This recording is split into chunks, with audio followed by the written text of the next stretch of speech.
conference meeting of the City Council of the City of Orange Township held in the council chambers of City Hall, 29 North Day Street, Orange, New Jersey, on Wednesday, November 5th, 2014, at 7:07 p.m.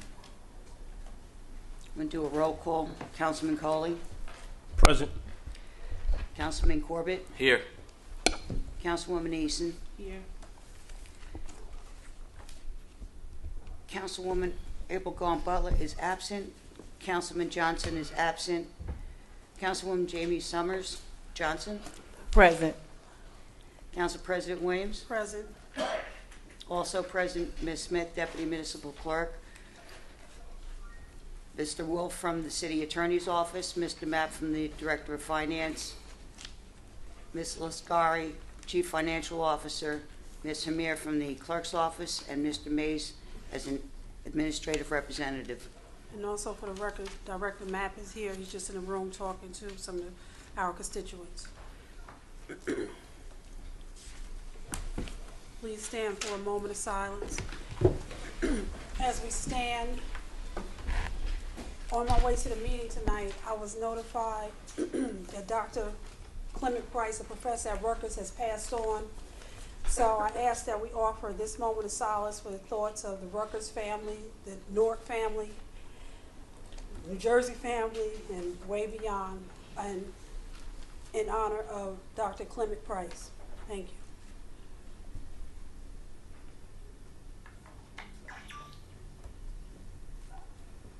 Thank you.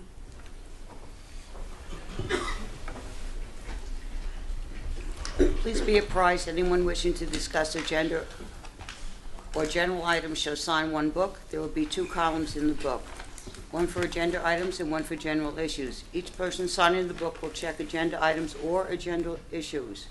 If they check only agenda items or general issues, they will be allowed to speak for 5 minutes. If they check general issues and agenda items, they will be allowed to speak for 10 minutes.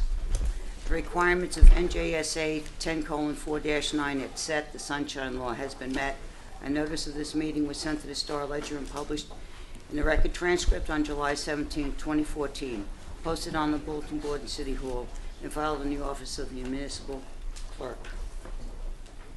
Council members, we're going on for matters of discussion. At this time, so that we're noted, there will be an amendment to the matters of discussion. After we have a presentation by the Health Department, there will be a presentation or short discussion from the Board of Ed. Councilwoman Eason, who's presenting for the Board of Ed?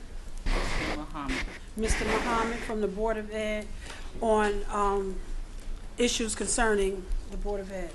At this time, will our Health Officer, Mr. DiFilippo, come to the podium?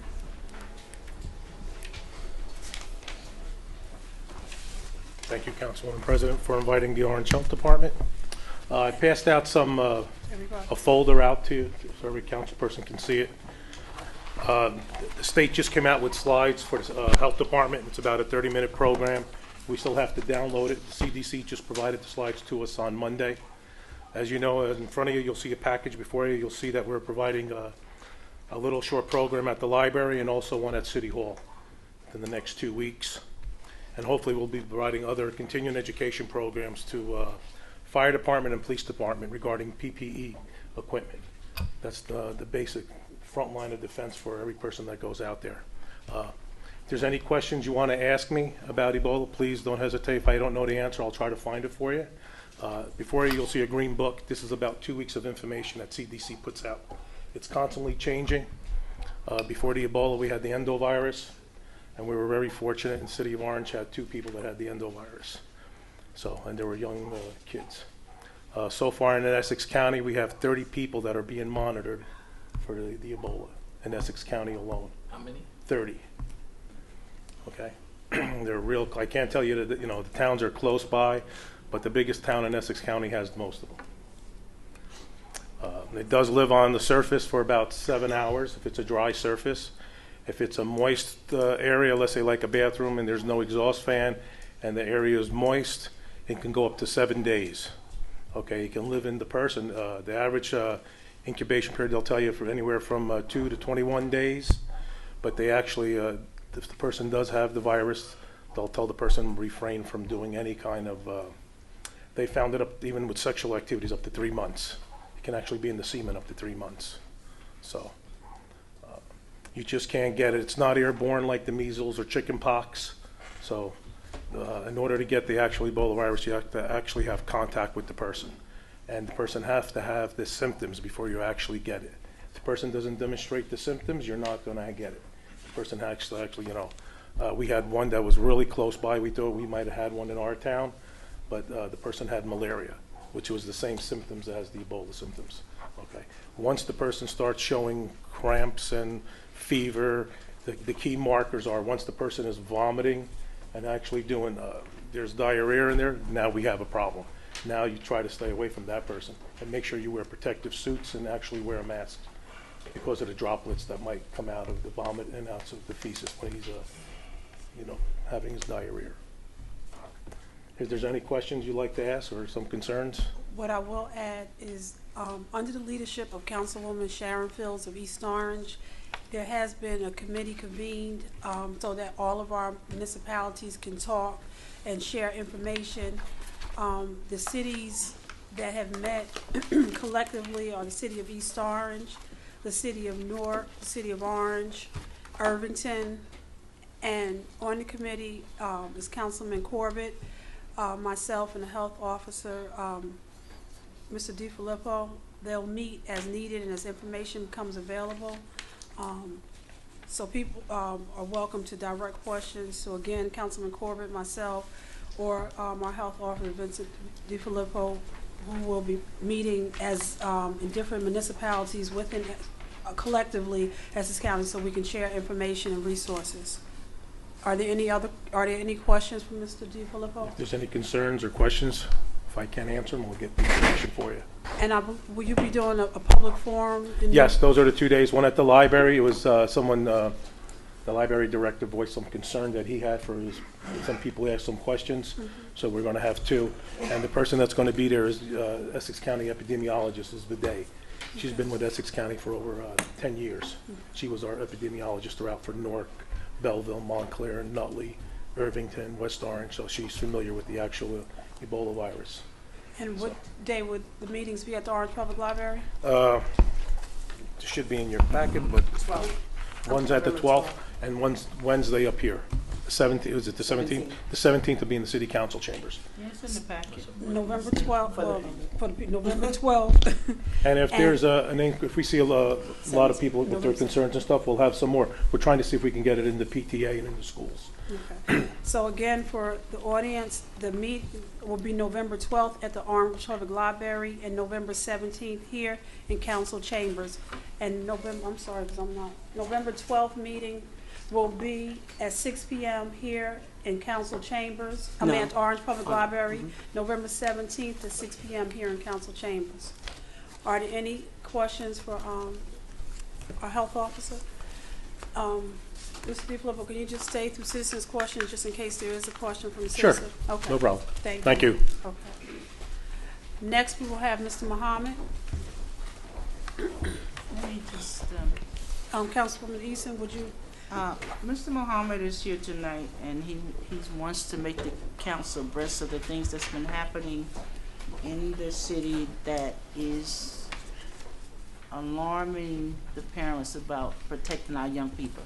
So he wants to talk to the council about some of the things that he thinks we need to know, and basically the plea that we try and get some more police officers on board.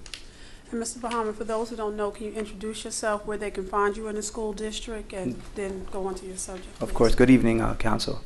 My name is Mohammed Abdelaziz. I am the assistant principal as well as the athletic director for Orange High School. I can be found at the high school in the athletic office and the gymnasium. I stand before you today to discuss a crisis within our community that needs to be addressed, I believe, immediately for our children. Gun violence in our city must be stopped.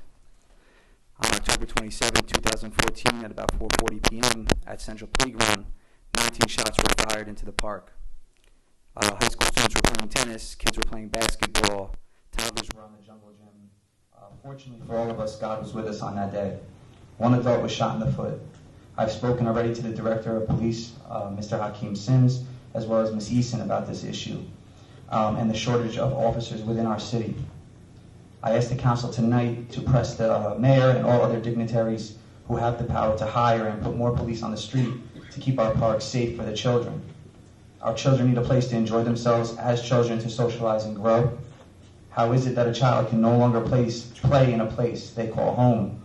We must stand up together as one and reassure the families of Orange that their city is safe and that we will raise the children of Orange as a village. And I really mean it, because I was out there, our children were out there, University High School was out there that day, and to see the emotions from those children in that moment brought me here tonight to speak on behalf of them and their families and their parents and its teachers and the school and everybody else that, you know, can play a vital role in trying to help the children in Orange. And this is what it's about. It's just about the children. I know if we are short on police, we need to increase the police presence, because a lot of it is perception, which I've spoken about. Having the children here believe that the police here are here to help them and the community and keep it a safe place. So we've discussed, yes, go ahead. Mr. Harris, you come to the table and have a seat. Thank you. No problem. I'm sorry, Mr. Muhammad. Go ahead. Just for one. No, go ahead. So, you know, as I continue, all I can ask is for you guys to try to put more police to help the director and the police unit make the city a safer place for all of us.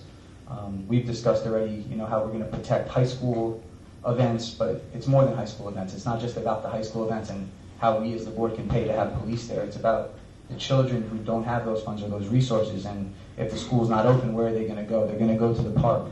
You know, it's supposed to be a place where they can just play and grow and enjoy one another and feel like, you know, a parent can say, go to the park and, you know, enjoy yourself and come back before dark. You know, and if we can do that, at least I really believe that, you know, the community will start to change, because those are the safe havens for our children. So your request is to put before this council is the new police, is basically more police presence and more police on the board. On Central Avenue, I mean, everybody drives on Central Avenue. And I spoke to the director about that as well. Central Avenue is a main road. People from West Orange, East Orange, Newark drive on that road on a daily basis. If more police are there and we hire more police so they can be there to, you know, show the community the presence of the police, I believe that the entire city will start to feel like, you know, maybe, you know, different things won't occur at certain times, and if they are going to occur, you know, they occur later when kids are, you know, home and doing their homework. Excuse me. Any questions? I mean, I have no... Director Sims is in the room. Okay. Director Sims has put before this council a budget request that includes hiring of more officers. I don't know where we are in that. Director Sims, has there been a class? Will there be a class in terms of this budget? Hakeem Sims, Orange Police Director. I'm waiting the list from the administration, from civil service. That's where I begin. They have to send me the list, and then I can choose from there the numbers of people that we begin our background checks and the like. It's taking some time because there was some confusion, as if there was a list that had expired versus one that is current. So that is being worked out with the administration. So I'm waiting. As soon as I get, then I can start. And before we go into question, I believe that is on both sides of our police and our fire, that lists have expired, and there's not going to be a new exam until for a while now. So I don't know if, you know, this is something that you would have to take up as a county issue in terms of, you know, a new list and putting that exam out a lot sooner than later for both, because the issue came up with the fire as well, that the funds are there, but there's no list. So. And they have to get it from her source. Councilwoman Eason? Just for information on the fire department, right now they have 13 people they're interviewing. So the fire department is moving ahead. The list is, it didn't, council, it didn't, the list Listen, is, I'm not going to, I'm just saying, I just Okay. had I know they with the have director. people that they're interviewing right Yes. now. Yeah. But as far as the police goes, I think the key point that Mr. Muhammad is trying to make, we met extensively on this at the high school last week, is that he's asking the council to push the administration, because right now everything is stopping at the administration, to give us money or to give the police director the authority to hire some new police officers. That's where it stands. We need the administration to push the administration to hire more police. They are doing a phenomenal job with the officers they have, but they are short. Okay. And unless we get some more officers, they can't do any more in the parks because they just don't have the personnel. Okay. And I heard that. I just wanted to clarify some things regarding the hiring that we have allocated the funding for. Are there any questions of Mr. Muhammad or Director Sims from any of the council members? Council President, I don't really have a question. Maybe to Director Sims, but with regards to the council putting pressure on the administration to hire more police officers, I don't think, unless they've turned a deaf ear to what's been going on in the community, they should be fully aware of what's been happening and the urgency behind getting us more police officers to protect our parks, our youth, and our entire town. So they know, but I just don't understand why they're dragging their feet on it. Director Sims, can you tell us in the meantime, even though you're stretched pretty thin, what are you doing in the meantime to help slow down some of this gun violence? And as you know, as well as many of us do know, we're never going to be able to stop gun violence because we don't have metal detectors out in the streets to tell the police who's carrying, who's not carrying. So we're not ever going to be able to stop it, but we hope to be able to slow it down. So, Director Sims, can you tell us what you're going to implement in the meantime? Well, for the subject at hand, when we're speaking about the schools and the playgrounds, Councilwoman Eason and the athletic director did speak of the meeting we had last week, and since then I have directed and commanded that my captains that run each individual division ensure that the schools and the playgrounds get added attention from the police department. There are some tactics that we're going to use that I won't divulge here, but I think it's something that's necessary to at least say that we're going to try to look a little bigger than what we are. Unfortunately, that's a Band-Aid for the fight that we're in, but it's what we have, and we'll use it to the best of our ability as much as possible. I think we all know that the numbers mean a great deal. Other cities may be pushing toward Orange where we can't really push back as effectively, but with the diligence that our police officers have shown, I believe we've accomplished a great deal. But still, as you mentioned, violence is something that we cannot predict. We can only attempt to guard our residents and those that visit the city against it. And I think we're doing a decent job, but I'd like to do a great job. And I can only do that with more people. But to answer your question a little more specifically, some of our tactics are just being in the most traveled areas. The director spoke of Central Avenue. I mean, we have Central Avenue, we have Center Street, we have Main Street, we have Park Avenue. During the holiday season, which has historically been a busy season for us, for nefarious deeds, we're going to have our officers, when they do their parking walks, when they're actually stopped in certain areas, they're mandated to get out of their vehicle. They're mandated to move around away from the vehicle and have their overhead lights on so that they can be seen. And if that's a deterrent that moves people, or at least those that are bent on committing criminal activity, if that deters them, that's what we'll use until we have actual bodies. So that's just a couple of things that we're doing. We do have outside agencies that are assisting us with dealing with the maybe a little more embedded criminal activity. So these things are happening and they are working because they've worked in the past. So we're addressing it the best we can with what we have. When was the last time that you've heard from the administration with regards to the civil service list, and when they might think that they'll be able to provide you an answer? Monday. We spoke about it Monday, and it's, we had yesterday, they were off yesterday, so today I didn't see anyone, but tomorrow I'll be back in there trying to find out where this list is and when we can start. Does that include the crossing guards? If we can get crossing guards, then you can free up your officers during that time of the day. It did. The conversation did include that, yes. So what's the word with the crossing guards? I'm waiting for the names. They said they have them, and they'll give them to me.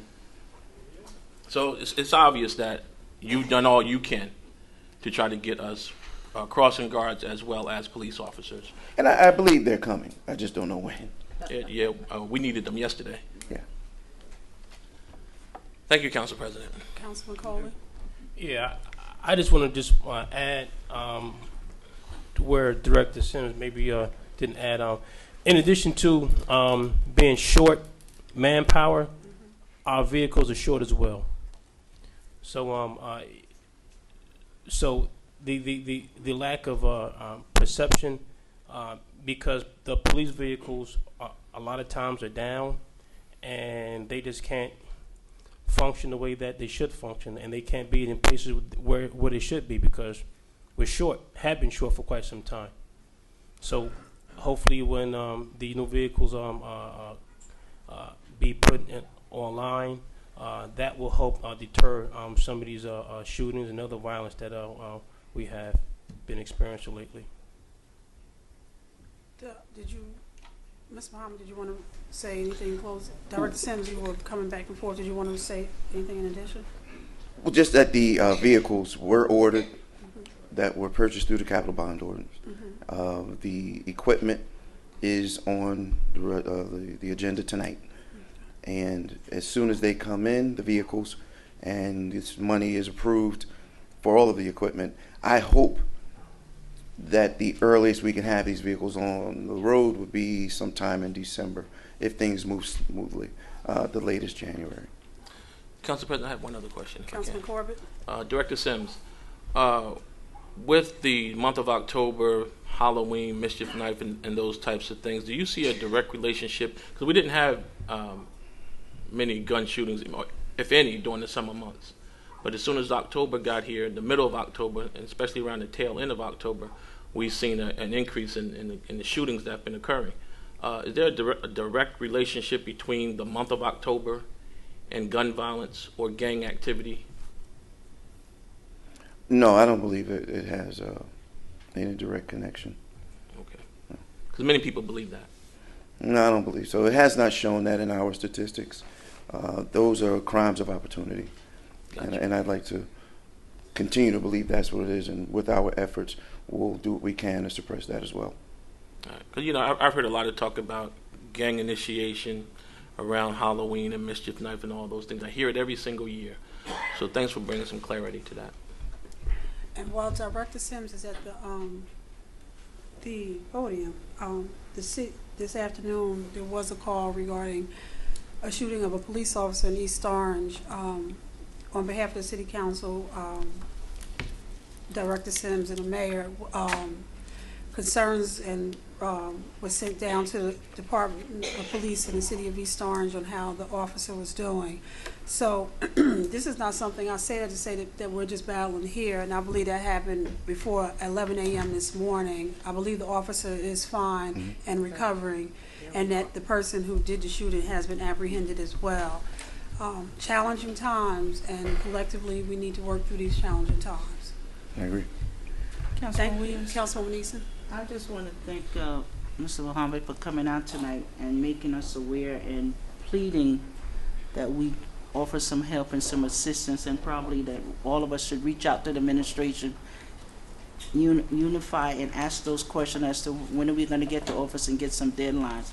Also, just to piggyback on what you said about the East Orange, just that everybody knows the East Orange police officer, okay, he was shot, his bulletproof vest saved him.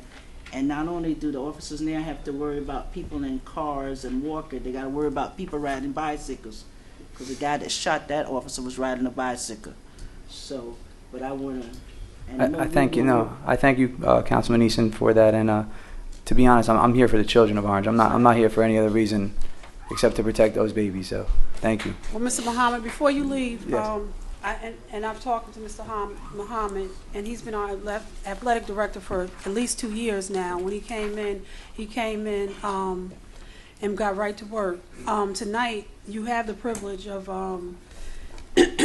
of having several of our business owners here as well. So I'll say to you, while the business owners are here, that this is a collective effort, and perhaps through Superintendent Lee, that you could reach out to the Chamber of Commerce to let the businesses know how they can help you and how you can help them. So everybody, we deal with this from a community perspective and not from one agency, in one agency that we're all talking and we're working collectively together. I know the senior class is always looking for funds to help for prom and different events like that, and we also have a letter, a tax-exempt letter that we can offer to the businesses to write off any of the donations that they feel are worth giving to the children of Orange. So we do have that in place if they, they're interested, and for sure go through the Board of Education and obviously the superintendent, and also the principals at the high school, Dr. Kalisha Morgan and Mr. Jason Bellin, if they are interested. And do you have any of your contact cards with you? I do. I can give them to them. They're not with me because I wasn't planning on that. Back, But can you just hand I'll bring them back. Okay. Sure, no Could you also problem. let him talk about the online store in which they get 10% donated to the school to buy athletic, or let him give a few minutes on the online store that you can order. Okay. Well, very quickly, we have an online store at Orange High School. You just go to the website. It's there. You can purchase any alumni gear that you'd like, or Big O Booster Club. You can create your own, sweaters, hoodies, T-shirts, jerseys. Customize it to your liking, your colors, and it's fairly easy to do, and it'll drop right at your doorstep. So that's pretty much it. 10%. Yeah, the district gets a 10% kickback, and it goes towards funding Give uniforms and different things. Yeah, Give back. yeah. I will model mine. And Mr. Muhammad, I will tell you, I have the Orange High School sweatsuit, and it makes me a walking billboard. And I'll probably sell a sweatsuit every time I put it on. So I will. If you come back, you have that information as well. If you have any printed information as well as your contact information, we can leave it for anybody who wants to get it tonight. Okay. Not a problem. I'll leave it with Councilman Summers. Thank you. Thank you. I'll model Okay. my design sweatshirt at the next council meeting. Okay. A homecoming. Thank you, Ms. Davis. Now, council members, are there any discussion of any of our ordinances or resolution on tonight's agenda? Council President, Councilman Corbett? Resolution 284, 2014, a resolution confirming the interlocal services agreement between the City of Orange Township and the Orange Board of Education Public School District to provide summer camp programs. It indicates in the fourth paragraph in this resolution within the body that there is supposed to be some type of a form or the actual service agreement attached, but there's nothing attached to this resolution. And also I wanted to know, with this partnership with the Board of Education, does this mean that there will no longer be a MOET program? And I also would like to know how much would the city contribute to this summer program? Councilman Corbett, this is a very old program. I think it's just an annual. Mr. Mapp, do you have? There was not an attachment. Can you respond to that?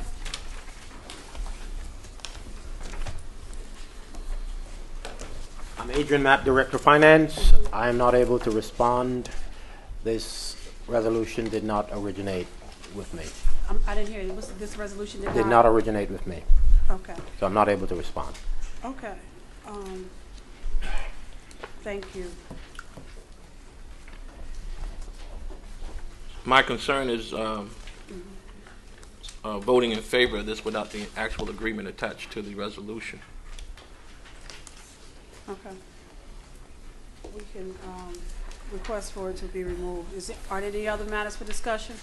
Councilwoman Williams? Just 1 second. Councilwoman Summer Johnson, did you see that? Yes, Councilwoman Easton. This is for Mr. Mays. 277, 277. no, 278. Mr. Mays, do you know where we are in getting new bids for janitorial services? The new bids will go out after action is taken tonight to reject the janitorial services. There has been some work started today over at the police building. I believe the jail cells are being cleaned, as well as I believe there's some other items, the windows and some other things are taking place on an emergency basis. But to answer your question exactly, New bids will go out after this resolution is approved and passed, and these old bids are rejected. Just to follow up, so you did get the emergency cleaning company? They're gonna sanitize the whole building? Well, they started today on the jail cells and some window work. I'm not sure of all the other items, but I know they did start today. And especially the bathrooms and throughout the building, right? Yes. Okay, thank you. Director Mays, just to follow up, you said there's an emergency contract in place? Yeah, a small contract to do some emergency work over at the police building. And who is that contract with? I believe it's a company, Ebon Cleaning Services, EBON. And why were the bids received for 2014? Why did they have to be rejected? Because last year we budgeted $50,000 for janitorial services, and the bids came in around 55,000. So that was over what we had budgeted for. So we decided to reject these bids and then hopefully come back and get a lower price. Okay. Council members, are there any other resolutions and or ordinances for discussion? Seeing none, can I have a motion to adjourn? Move. Moved by Councilman Court, second by Councilwoman Eason. All in favor? Aye. Any opposed? No. We are now adjourned. We are going to take a 2-minute, and nobody has to move. I just have to find something out. Mr. Matt? I mean, you can move. I'm saying you don't have to. Council members, we're going to begin the regular meeting now. Go ahead. This is a regular meeting of the City Council of the City of Orange Township held in Council Chambers, City Hall, 29 North Day Street, Orange, New Jersey, on Wednesday, November 5th, 2014, following the conference meeting. Please stand for the Pledge of Allegiance. No, I'm sorry. I'm so sorry. Councilwoman Summers Johnson. I apologize, everybody. Have a seat. Everyone sit down for 1 second. I'm so I sorry. apologize. We've incorporated bringing the students from Orange Public Schools to come and do the flag salute as a way to expose them to city government. So I have the honor and pleasure of calling Ms. Tamia Tyree from Orange High School to do the flag salute.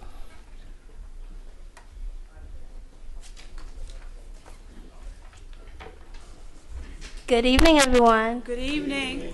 I'm Tamia Tyree, and I'm a junior at Orange High School. I am a part of Orange High School cheerleading team and dance line, and I am also a member of Bethel Baptist Church. Can you please stand for the Pledge of Allegiance?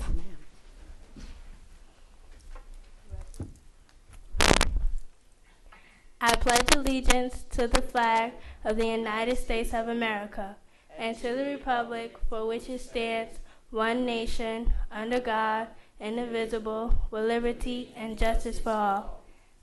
You may now be seated. Ms. Tyree, we thank you for taking the time to come out and participate in the City Council meeting. And we would take greetings from Council Vice President Kerry Coley on behalf of the City Council. Oh, he knows you. That's not fair. Well, how are you?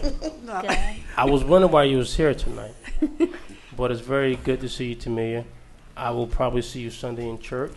Continue the good work that you're doing, and just continue just having fun and just do what you do. Thank you. And Mr. Wolf, did you want to be in greetings on behalf of the administration? Oh, we have a hard time. Yeah, I know. I will give her greetings and call her sidekick.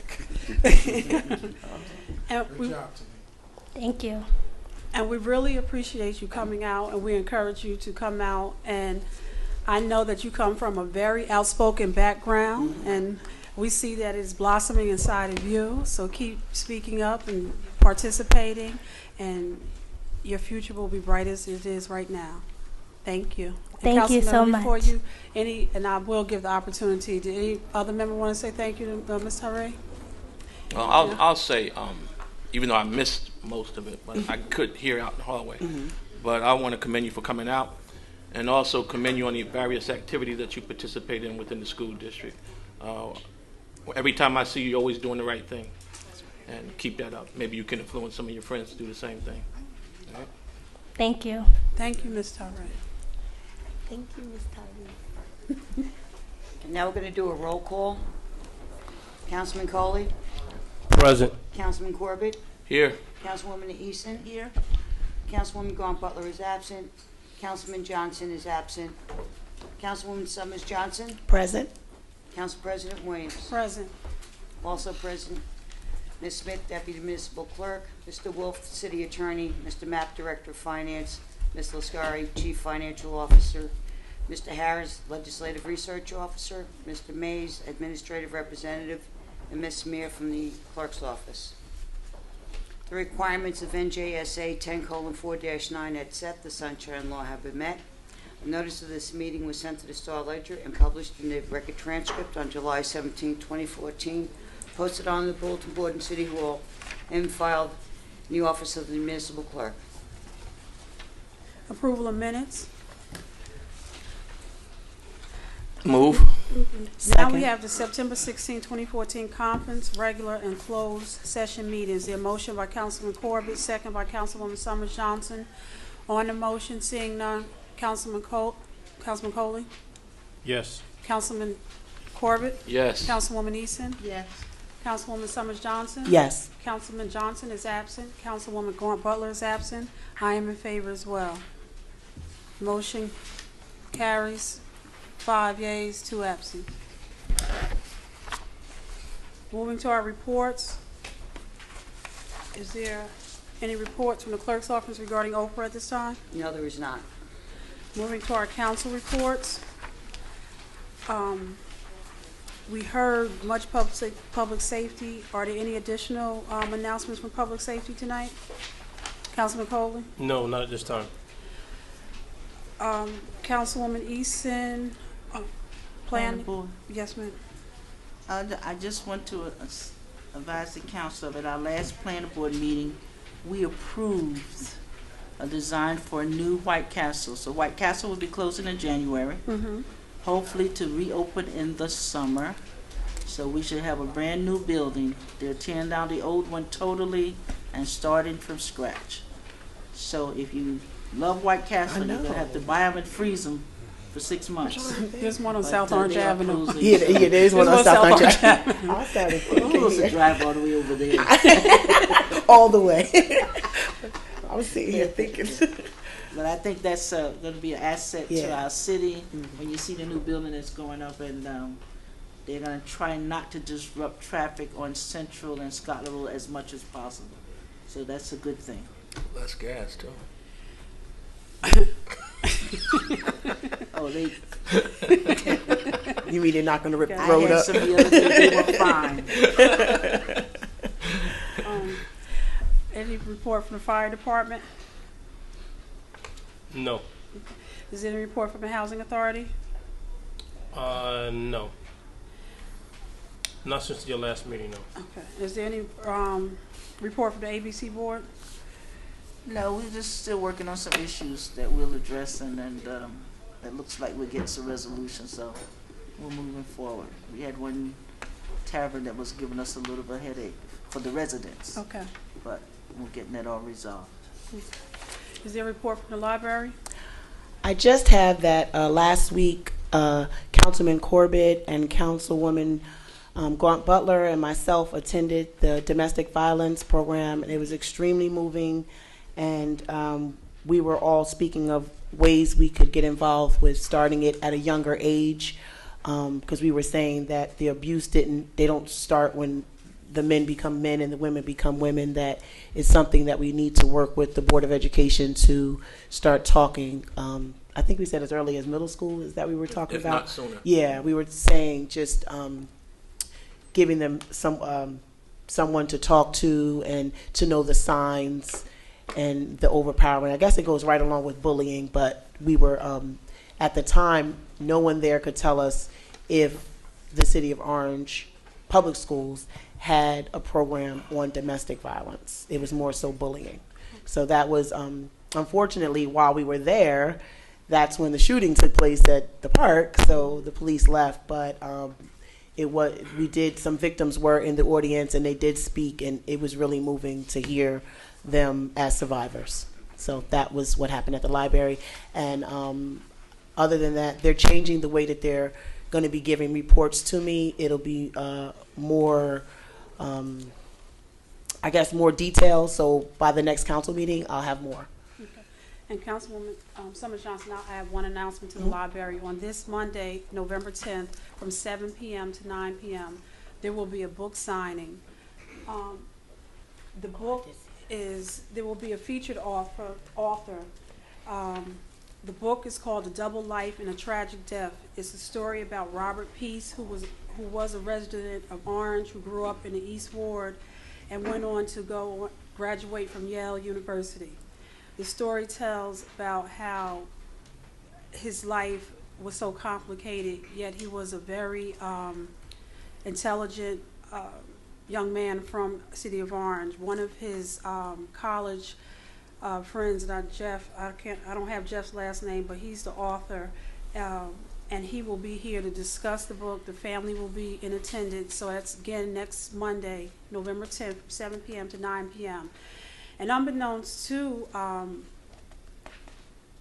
the library, I'm sure, and to myself, without even planning, yesterday there was an article in the paper that featured the book, and it's called A Double Life and a Tragic Death, and it speaks about the book and how it came to and why the author chose to write the book. So I encourage you, there will be other authors there as well. One author, I can't think of Catherine's, I'm sorry, lost her time if I bring it up. She's a teacher at Orange School District. Lily, I can't think of the name of the book, but she'll also be in attendance. And a young man from Newark, Corky Johnson, he is an author as well. So there'll be local authors discussing their book and what gave them pause to stop and write the book and to hear questions and just to discuss in terms of it'll be different backgrounds. This will be about violence and other things that go on in the community. So I'd encourage you that if you're available next Monday, again at Orange Public Library from 7 p.m. to 9, please come out. In terms of the Personnel Committee, there will be an executive closed session to discuss personnel issues here in Council Chambers tomorrow, starting at 6:30 p.m. There will be several personnel matters that will be discussed in executive closed session, as well as other pending matters. And finally, the Finance Committee will be hosting, along with the full City Council, a budget forum just to show the status of our spending in 2014 next Thursday, the 13th at 6:30 p.m. I'm encouraging all.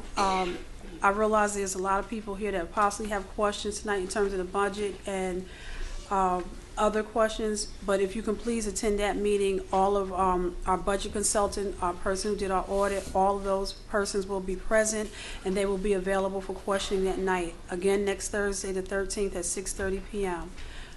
Councilwoman Summers Johnson, before I move forward, did you want to make a announcement about your town meeting? Yes. Oh, yes.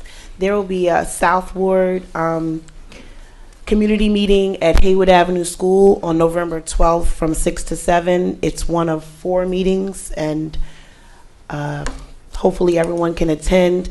I tried to go through the school with the flyers, but I know they're trying to do a separation. I get it. So, but it will be email blasted and Facebook, Instagram, and those things. If I can just get a few people to come out and spread the word. It's just an opportunity for me to give them some information, get some information from them. But there'll be 4 meetings this year. Thank you. 4 meetings in 2014?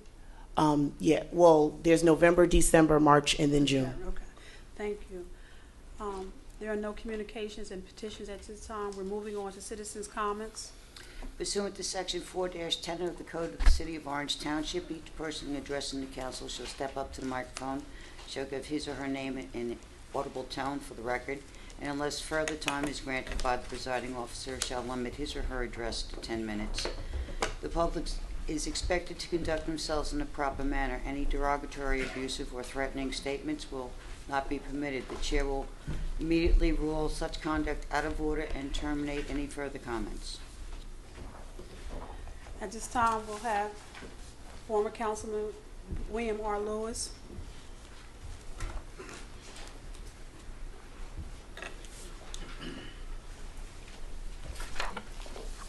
Thank you very much, Council President, members of the Orange City Council. My name is William R. Lewis. I live at 688 Morsewood Avenue in the South Ward, which pays 42% of the taxes for this town and all the things that go along with it. And I hear you talking about spending money, and I don't know where you're going to get the money from unless you do a 50-50. But you need to be aware of the kinds of talent that you have in the South Ward. I hear a lot of negative comments, flippant comments made around here. And one of the things that disturbs me is when the council members who have some relationship with the South Ward just sit there and take it and don't defend themselves. That's, you know, and it's, if you want to relate it to something, it's the crab theory. And if you don't know what the crab theory is, you're able to check with a senior citizen. Okay. But I want to talk to you a little bit, it leads me right into what I want to talk about, and that's leadership. Leadership is the need to communicate. And I'm a past president of Newark JCs, the largest chapter in the state, leadership organization all over the United States. And we have internal programs to develop individuals, et cetera. The people who come out of there have received a vast amount of training. How to run a meeting, parliamentary procedure, budgets, finance, motivation, so forth and so on. Some of our past presidents have been Marv Greenberg, who was the vice president of Rutgers for finance, Ed Bond, who's now the president of the Chamber of Commerce in West Orange, and Sam Damiano, who is president of the Savings Bank Association for the state of New Jersey, whose offices are in Bloomfield. He used to be up here in Executive Circle there. But I was the first African American to, out of working for AT&T, to be selected to represent the company to the Chamber JCs, and ultimately became the president, and so on and so forth. I'm most currently a member of the JC International, which is the highest honor you can achieve in there. I look very favorably upon the founding of JC chapter here in Orange, and I'm very sad to see that they have disappeared and haven't rubbed off anything on anybody here who needs it. But we have the Chamber of Commerce liaison from the Newark chapter, and on and on and on and on. We got Kelly Marks, CEO of Clinton Milk Companies, past president of Newark JCs. Was a leader in the Air Force. And let me say this about that very quickly. When I went to the Air Force in 1952, you had to score between 90 and 100 on a qualifying test to get in. You didn't get in because you were body. And then the Army and the Marines started complaining that the Air Force was cream skimming. So the Secretary of Defense wrote a regulation that said the volunteer schools, volunteer services must take a certain percentage from each of the groups. There are 4 classifications. Group 1 is 90 to 100. Group 2 is 80 to 90, and so forth. Group 3 is on and on. There were unintended consequences as a result of that, which benefited me later on because they wound up later that they didn't have enough people qualified to go to radar school. So they asked me if I wanted to go back out of flight training, so I did. So I have 2 certificates out of the Air Force: mechanic, aircraft mechanic, and in-flight refueling technician and the radar technician. I have a life award from the New Jersey NJI and New Jersey PTA on the Board of Education of NJIT Center for College Preparation. And I'm president and the vice president and the founding financial chair of the Orange City Council. And I'll come back to that in a minute. But I just wanted to give you a little bit, this is just carrying on the thing that I did last time, that you folks really don't know me. And I'm fortunate enough in the generation that just does things. We don't talk about what we do that often. And so therefore people don't know. So when I speak, because the lady asked me one day, why do you give your credentials when you speak? And I said to a man, in the world in which I live, science, math, engineering, and AT&T in business, you have to have credentials to stand up and speak. We don't let anybody, just any old body, get up and flap their lips. If you don't believe that, then just look at some of the problems that we have in this country. This leads me into Resolution 286. Question, and I raised this question before on the budget. How is the auditor paid?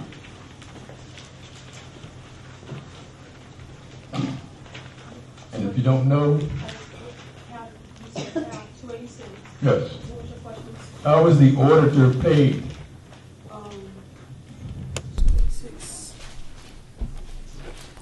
Oh, you're saying 285? No, 286. Well, I might be combining things here. It's related. It's related to 286. Well, you let me get an answer. No, I know. I'm just because 286. I'm just because there was an amendment to the budget, so I apologize. Are you referring to the appointment of Bruce Meyer, or are you referring to a resolution certifying the compliance of the director? I'll lead into that. So 286. This is a generic question. How is the auditor paid? If you understand checks and balances, then you've got to answer that question. If you don't, then you don't get the answer to the question, and there's a problem with it. Because if you're supposed to be checking on the administration, I'm telling you right now, the administration budget is carrying that. It used to be in the council clerk budget, because that's the auditor for the people and the city. And Councilman, just said, and I'm trying to clarify, and so that you don't go on and on. 286, and just for clarification, is it the appointment? Okay, so you're talking about a resolution with the compliance regarding the annual audit? And the audit is in the council's budget? Mr. Since when? It's been in since... Not the last time I looked. Since 2008. Not the last time I looked. I'm telling you, don't argue with me. I told you when I ask a question, maybe you weren't here when I started out.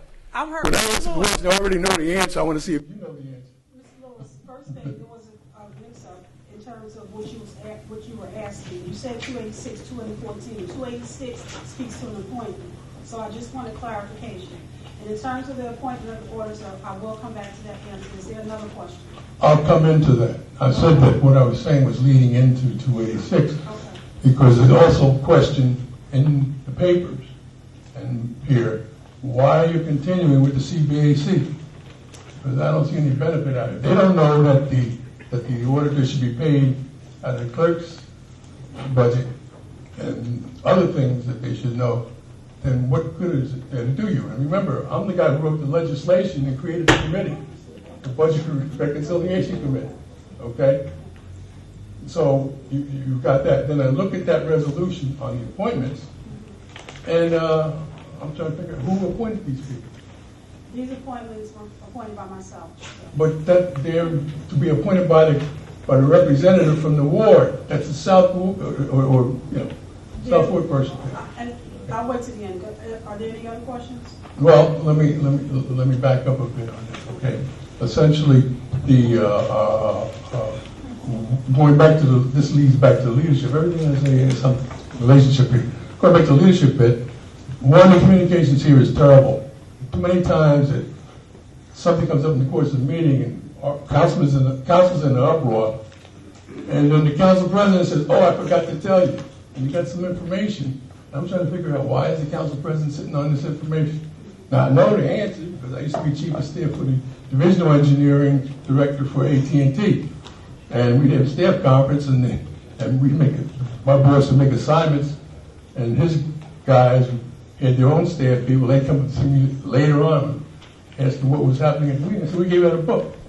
The guy used to keep the information in his bookcase. And you have 30 seconds, Mr. Lewis. And the discussion, not discuss it with them. They had to go and dig it on their own. But the thing is that it just slowed things down. And unless you share this, you get this information out rapidly to people, they aren't going to be able to do a functional job. But you need to look at that CBHC thing again, and there needs to be some discussions and as to what it's supposed to do, and I know what it's supposed to do. And it's not doing it. Okay, and considering the fact that I was a finance chair for 16 years on the council, then I know I'm wrapping up here, and you take much time to send the public off when they have something to say. And we just had a bunch of people standing up here. I don't know why are you talking to somebody from the Board of Ed? You should have gone to the Board of Ed and let the Board of Ed talk to the mayor and so Mr. Lewis, I don't want to. Thank you very much. Good night. Thank you. And for clarification, you started at 7:56 and it is now 8:06 p.m. Mr. Feld, Jeff Feld.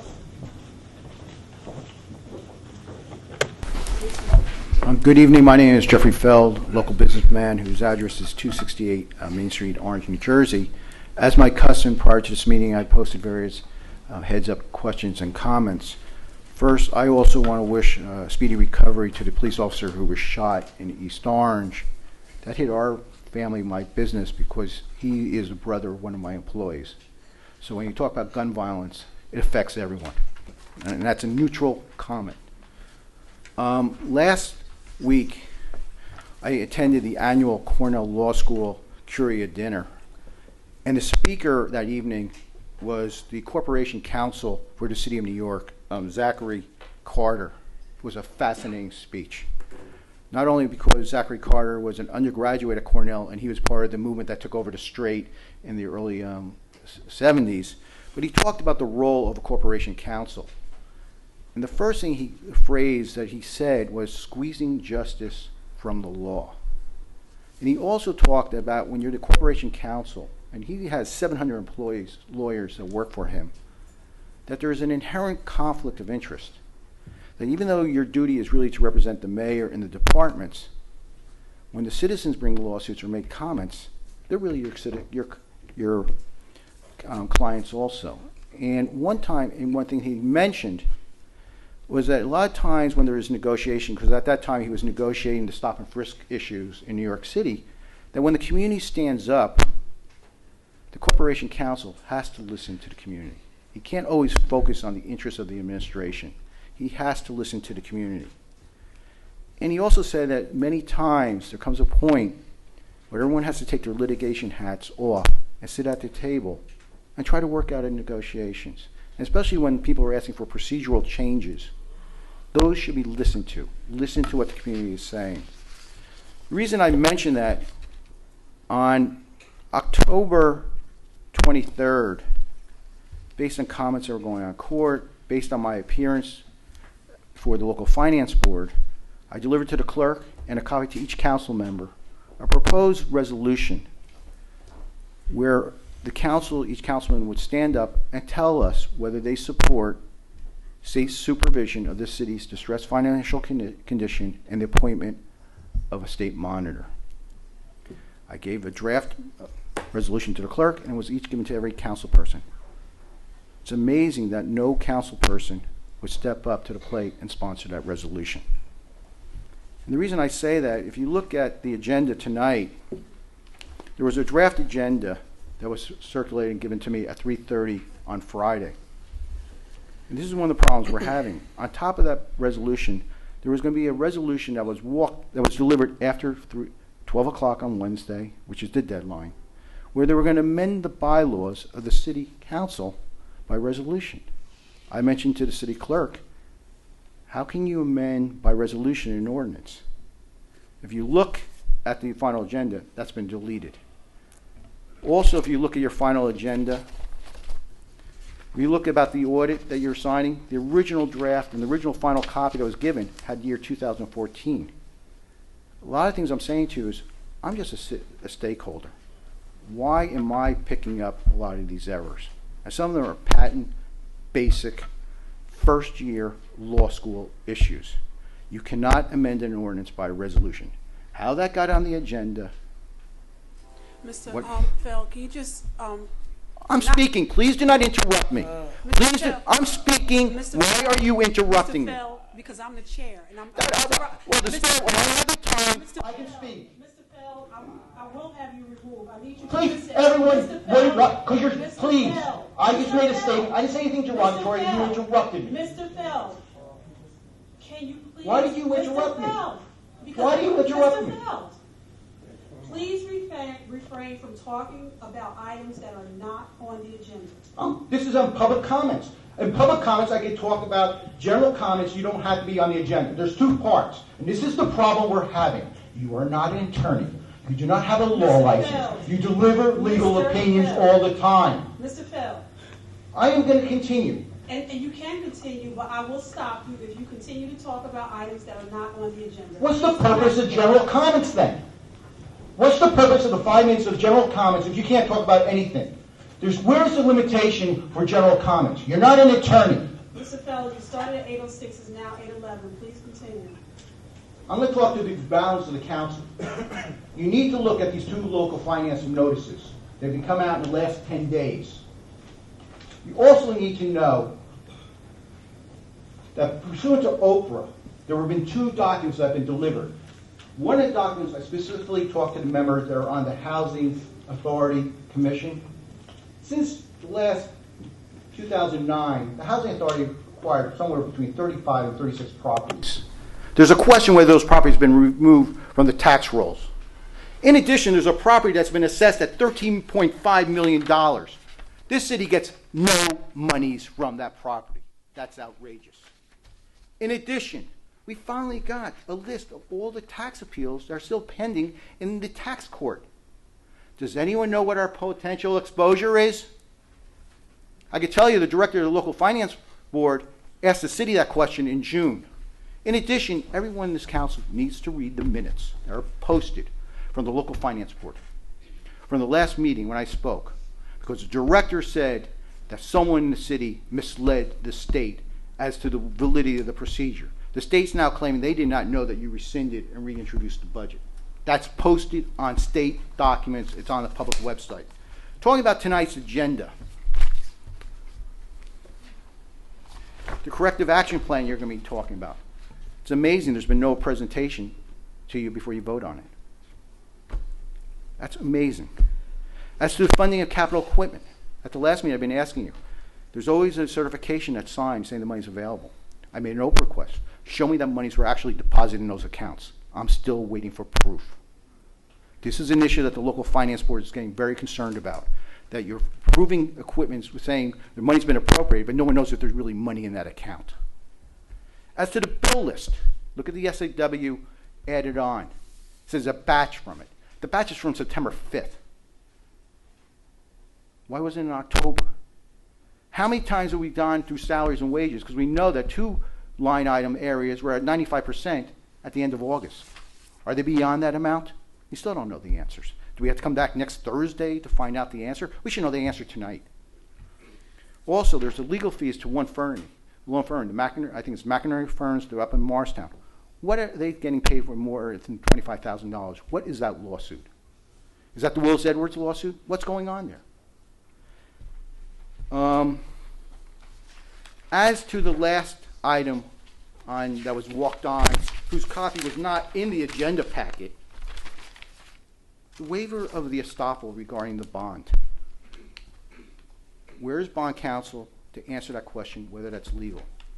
Because there's 2 different laws you have to look at to see the legality of waiving that estoppel.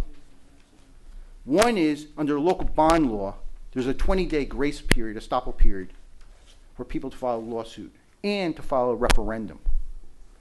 Tonight, you're taking away the right of citizens to file a referendum to challenge that ordinance. I'll talk about that bond ordinance later this evening, about some of the problems I have with it. But the first issue, because that's a resolution. Where is the resolution? Why wasn't it included in the agenda packet? what city attorney has signed off on the validity, and wonder what state authority, what state law can this city council change a 20-day estoppel period? Under what authority? Just remember, in Feld 7, we invalidated two ordinances, one ordinance that you did on state preemption grounds. Thank you. Thank you, Mr. Feld.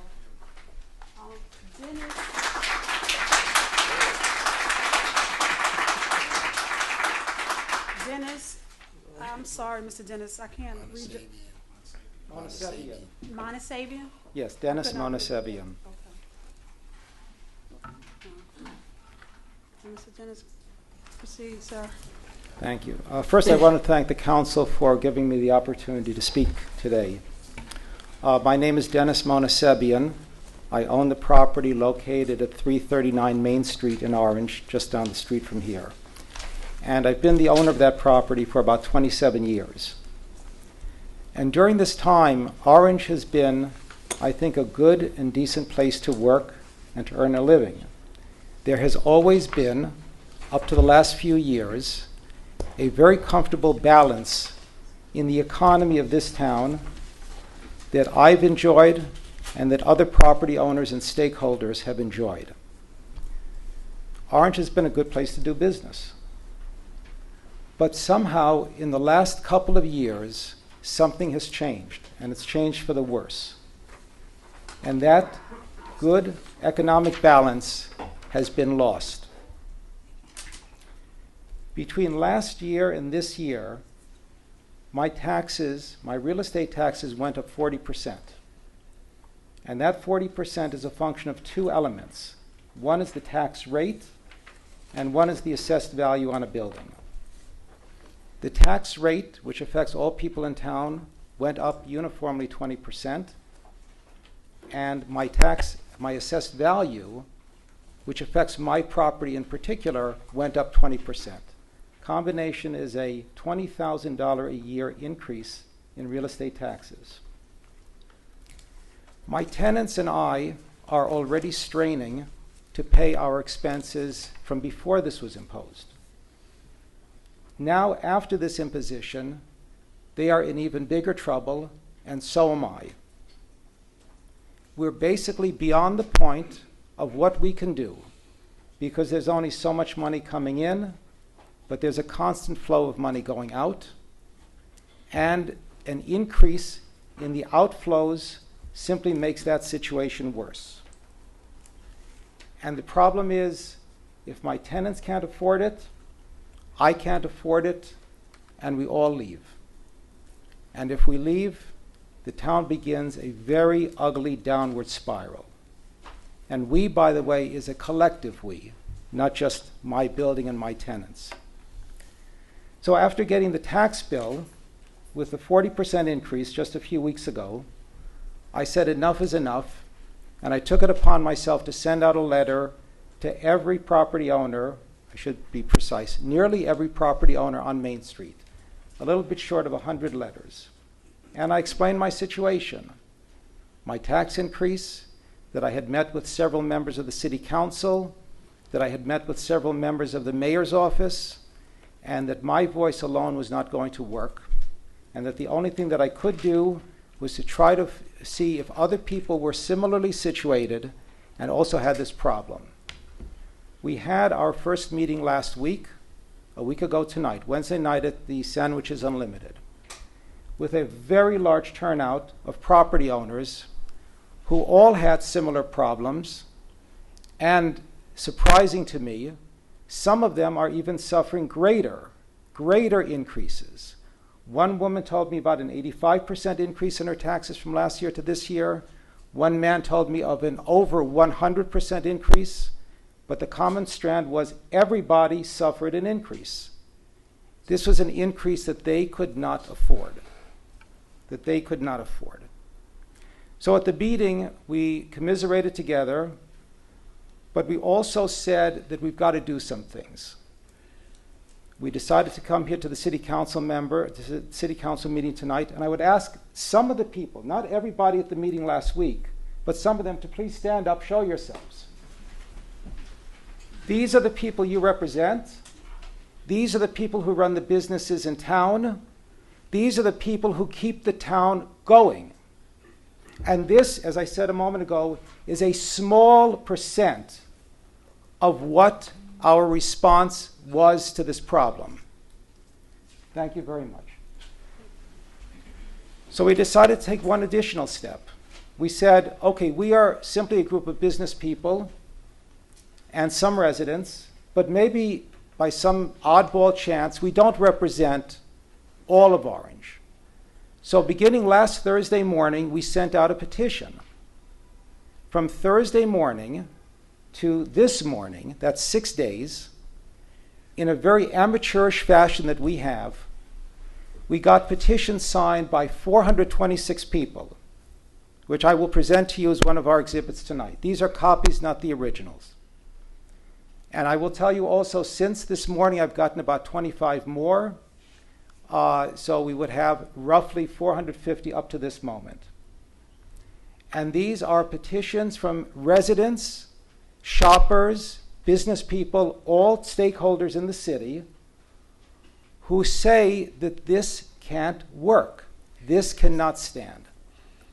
We don't want to see Orange, the city where we live and where we work and where we shop, be destroyed. And that is the path that the financial steps that the council and the administration are taking is leading us. So at tonight's meeting, we want to tell you, we meaning the stakeholders in town, the business people in town, residents in town, all of us who enjoy what Orange is about and what Orange has to offer, that we do not have the confidence in either the city council or the administration to rectify the financial mess that we are in. And we think that it is incumbent upon the city, meaning the city council and the administration, to forthwith seek state assistance to clarify, rectify, and assist the city in every way possible to get us out of this financial mess that we are in. We do not think that the city of Orange is capable any longer of handling its own affairs and correcting the problem. I thank you very much for listening. I'm available for any questions that you may have, and I also would like to know to whom I can deliver these petitions. Get this to our legislative research officer, and he'll pass it up to the clerk. No, what, Mr. You can't yell. I just got to keep some type of. Mr. Dennis is speaking on behalf of all the people that stood up and maybe some that did not stand up. I did briefly talk to him about that. So what I will say, Mr. Dennis, what I can do is take pause and let you step away to talk to this gentleman to see, apparently he wants you to mention something. I thank you for that, and yes. I will take the next person. Could we have a 1 minute adjournment? No, I'll take the next person and then I'll bring you back. Just Do you have anything? if you could just step out, I'll take the next person. I'll bring you right back after the next person. Okay. Terry Davis, she's gone, right? Miss Caitlin Gordon, is Terry Davis here? No, she lost. No. Caitlin Gordon.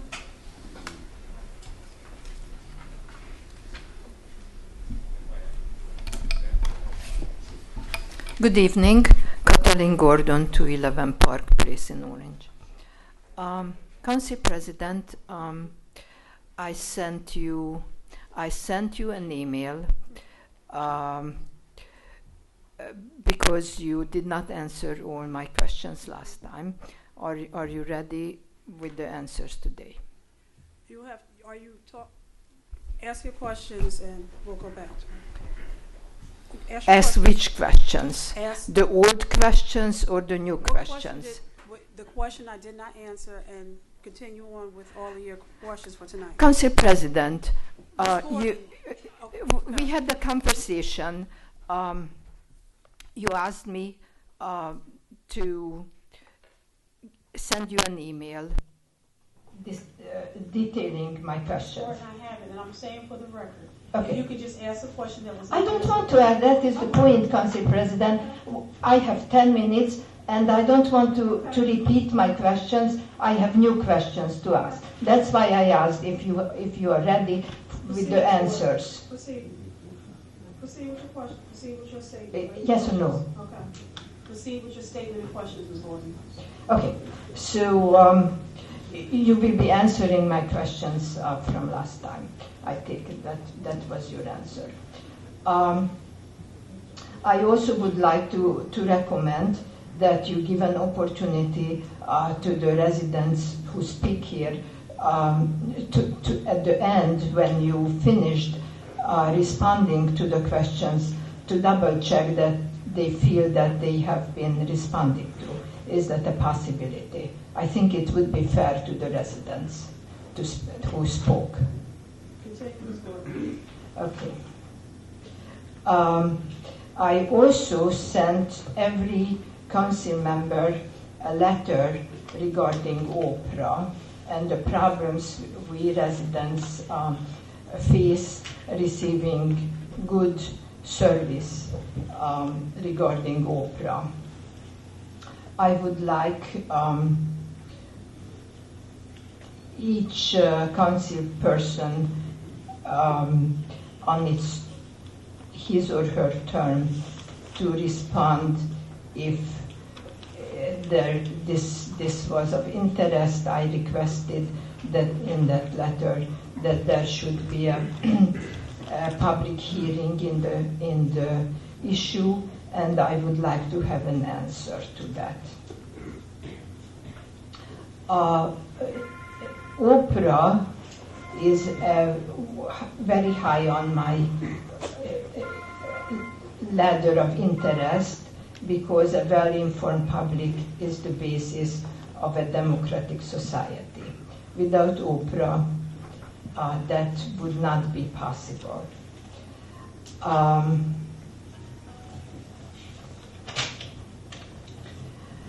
As far as current resolutions go, I noticed resolution 255/2014 deals with the corrective action plan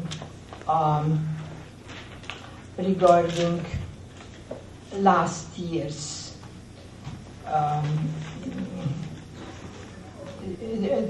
regarding the audit results of last year. I also noticed that some of the points mentioned in this corrective action plan that you are going to approve tonight, are items that should have been already resolved. And I am interested to know if indeed they are. For example, accumulated vacation and sick day counts had to be already resolved to be able to be entered into the time attendance software. Deadline fall 2014. Number 7, tax collector tax overpayment to reconcile with reports and ledgers, July 14. I want to know if those have been resolved at this point.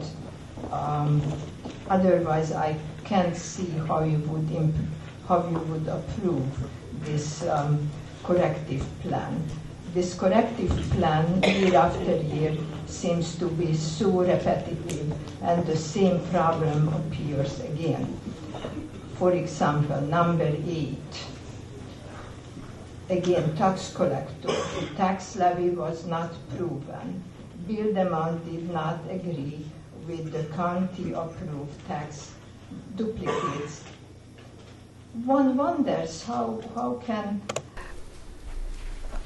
can a community go on with this kind of discrepancies? I ask about it every year, how are they resolved? How much discrepancies there are? Are they pennies, hundreds of dollars, hundreds of thousands of dollars? And I never get a clear answer. I would like the council to investigate how much the discrepancy is, not just approve in general a plan. Number 9, tax collector special account third-party lien redemption in general trust fund was not maintained on the current basis. Refunds noted in tax collector's records not in agreement with tax refunds booked in the finance department, and it goes on and on and on. I am very interested to know the answer to this question. Resolution 289/2014 Open Space Trust Fund. A Colgate Park Open Space Grant. I have noticed that work has started at Colgate Park. I am interested to know when was the plan developed, what agency, planning or zoning board approved the plan, what will it contain, how was it advertised, hearings. I am very close to Colgate Park, and there is a swimming pool there, which is an awful swimming pool. It is surrounded on two sides by street. There is no greenery.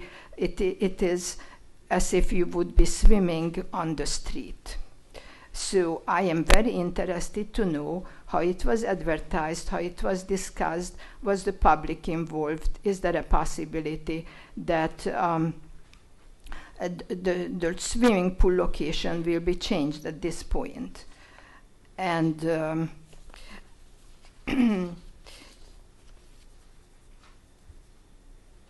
in my letter, I particularly noted that at the last meeting, I asked a question about regarding the payment to Scaffer Construction Corporation. When was the loan requested from the New Jersey Environmental Infrastructure Fund Trust Financing Program, and what took this long? Who was stalling it? When was it withdrawn? And I got a very blank, generic answer that did not tell me anything. So please, if a person asks a detailed question, give a request from the administration and detailed answer. Thank you. Thank you, Ms. Gordon.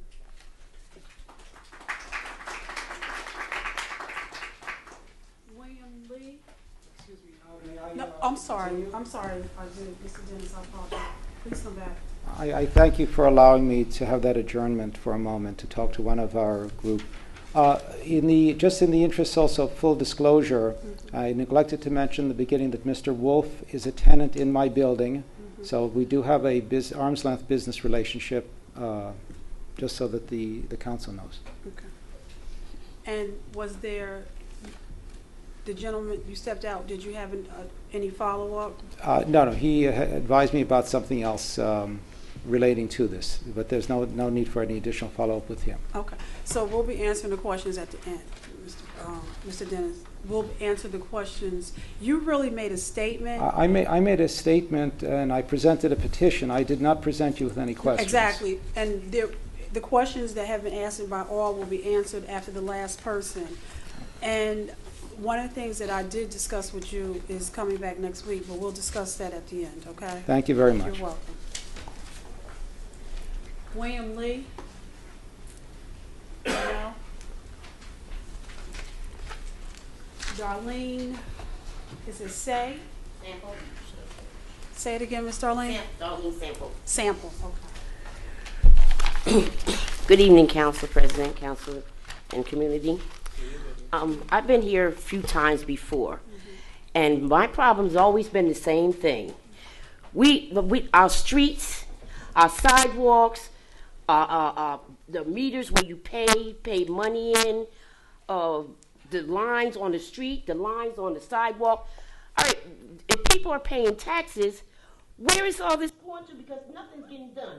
This summer, all right, you say you wasn't hiring people, but yet still you see a bunch of new people coming in, but none of them going out doing the street, painting the streets, painting fire hydrants. None of this stuff. For the meters for the parking, they're falling down. I've seen quite a few of laying on the streets.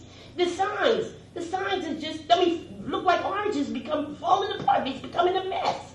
You can walk orange. It's so small, you can walk it. I have done it, so I know you can walk orange. And still nothing is getting done. The street, they come and put a little bit of paving or whatever you call it inside the holes, and within the month, it's gone again. Every last bit of it's gone. Now you got the hole is bigger than what it started. Now if you go down all these different streets, it don't make no sense how these streets are falling apart so bad. And I came here many, many times for the same thing over and over and over. You're falling on the sidewalk. You can't even walk the sidewalk straight if you don't fall on the sidewalk. And I can understand how the people feel. Everybody's paying taxes, but yet still nothing is being done. So that makes a problem for all of us. Makes a problem for us how we feel about it, and the people feel about it. A lot of them don't show, but people do show, which will show. And all I can say is this stuff has to be done, because I keep coming for the same thing over and over and over, and then it becomes the promise. Well, we're going to get this done. We'll look after this, or you see this person to get this done, and still there's nothing being done. And then they promised back last year. Oh, they're going to do these new programs, bring new programs in Orange where the business make money and the residents make money. Make money off it, where they swipe their cards with the business. That never perspired. So all these different things they said they're going to do for the city get done is not being done. So, of course it's going to put everybody's hair on the rise. Where's all the money going to? You're talking about you're not hiring people, yet still you come in City Hall, you see all these new people walking around. Instead of hiring people to go out and fix these streets up and paint these sidewalks, or these people who sit up in jail, have them out here do the work. Nothing getting done. Nothing. And so, I can understand how these people feel right now, because, I look at go outside my street, now I see big old holes in the street. And this is every day, and then you'll see PSNG or whatever, Kramer or whoever they are, come in, they tearing up the street. Once they tear up the street, they patch it down. Now we wait for maybe about a month or two. Here come a hole from it where they done patched it down. Because it took me when PSNG had pulled my sidewalk up, it took me almost 6 months to get it fixed, right in front of my doorway. And then when you raise, then we get then I get a new landlord. You double the taxes on him. Now he's taking it out on the tenants. And I'm one of his tenants. He wants to jump from a whole $100 on us. We can't afford this. We cannot afford this. So that's basically what I feel about this here.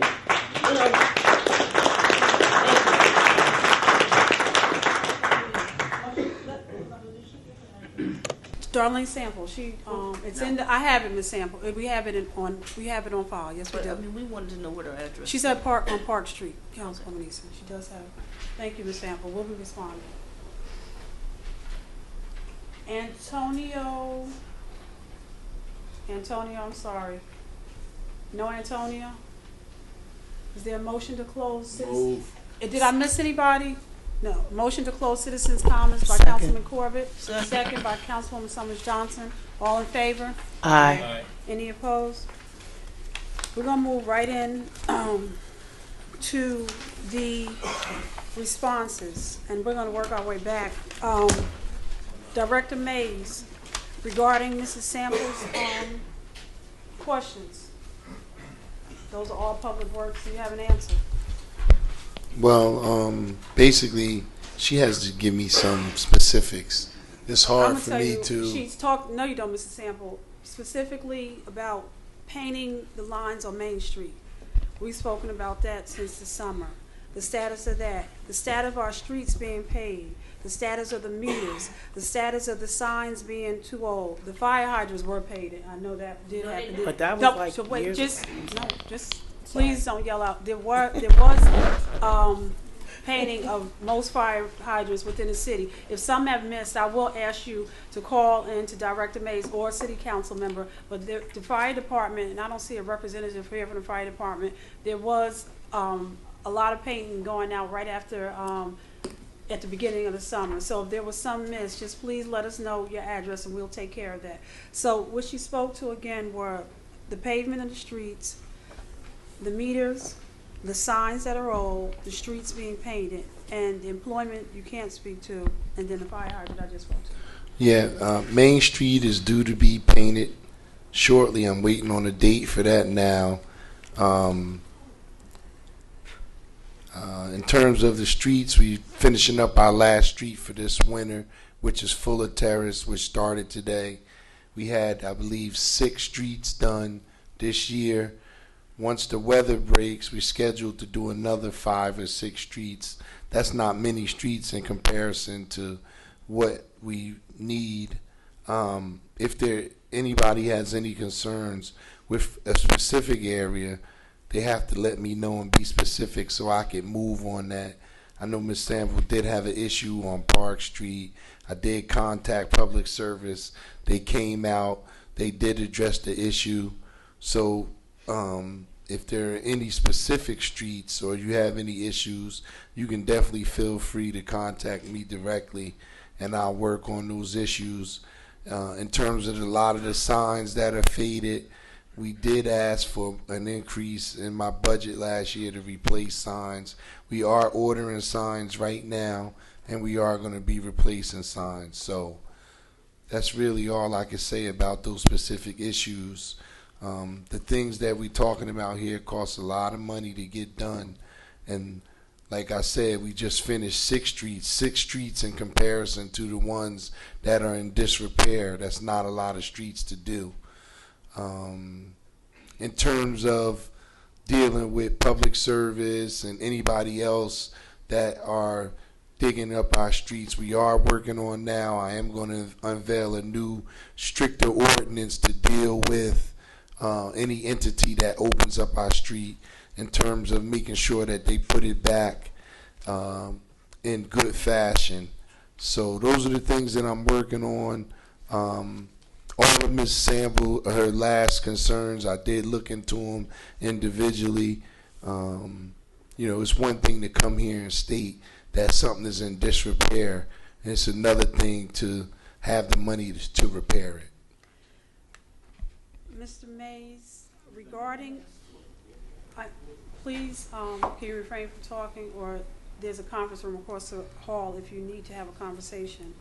Regarding Colgate, the open space grant that was given in Colgate, when was the plan developed? Did the citizens have input? Yeah, I have no knowledge on what that even is. I believe what Mrs. Gordon was speaking to is a project that's underway now down at the park, which is totally separate than this 2006 open space grant. I don't have any knowledge of that. I don't know what that is. And in regards to, but you can speak to how long has the plan for the improvements for Colgate, and did the public have opportunity for input regarding the specific project that's taking place now at Colgate Park is a expansion of the park, and it also is a remediation of the soil that is on that land. This, as I stated before at various council meetings, this project goes back 10 years, and right now it's happening after 10 years. It's happening because it was a community development block grant program, which is about $202,000 to undertake that. specific project. And again, it's a CDBG project. It has come before the council at least 3 separate times for 3 separate votes, and every time it was approved. There is a public hearing that is related to CDBG, where the public has the right to come and express any concerns that they have regarding any specific project. Just a second, Councilman.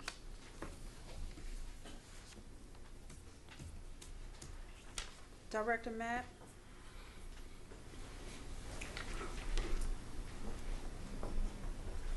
Regarding the council rescinded a resolution regarding a loan pertaining to SCAFR.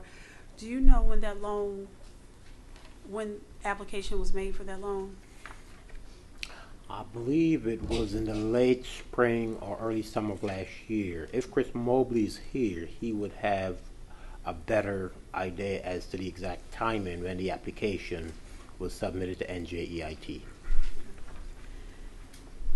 And 255, the corrective action plan, do you have that in front of you, Mr. Matt? I can get it. Can you please?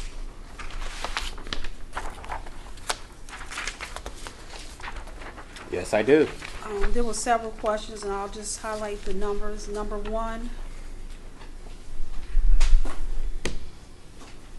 can you speak to that? Okay, what is the question?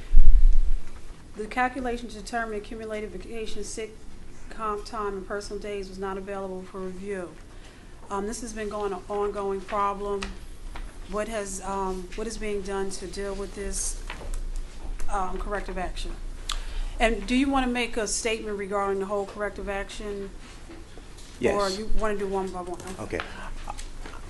In terms of that question about the accumulated absences, this is an issue that the administration has been having for a couple of years, and that will certainly be fixed when we implement the time and attendance system, which will be an automated system, and this problem will be resolved as a result of the implementation of the time and attendance system. In terms of the corrective action plan, this is a requirement of the Division of Local Government Services, and it doesn't require you, the governing body, to agree with the corrective action plan. What is required of you is that you read the audit comments, and the administration has the responsibility to prepare a corrective action plan and present it to you for approval. I must tell you that over the last 5 years, we've had as many as 50 audit comments. I can tell you that I have done a trend of the audit comments, and although we are not where we need to be as a city, we've taken that from 50 down to 21. So that has shown significant improvements over the years, and we will continue to work to get those audit comments down. But we have been improving the process as a result of a focus on cleaning up some of the challenges that this city has faced over the years. And just for, while we're talking about the time, I noticed when I walked in City Hall last week that there appeared to be a time clock on the wall downstairs. Is that correct? Yes, we have installed those clocks in a number of locations, I believe in 10 different locations. Okay. And we are still in conversations with the new payroll company who will come in and provide some training, but we will be uploading the time and attendance, the accumulated time that people have on the books. And so we expect by year end that we will be able to simply by the mayor pressing of buttons be able to provide an accurate assessment as to the value of time and attendance that employees have. Are the time clocks working today, as of today? The time clocks are ready to go. So, are we using them? We're not using them okay, they're as ready of to yet. go. We're not using them. Moving on to question number 7 through 10. Those were regarding the corrective action in the tax collector's office.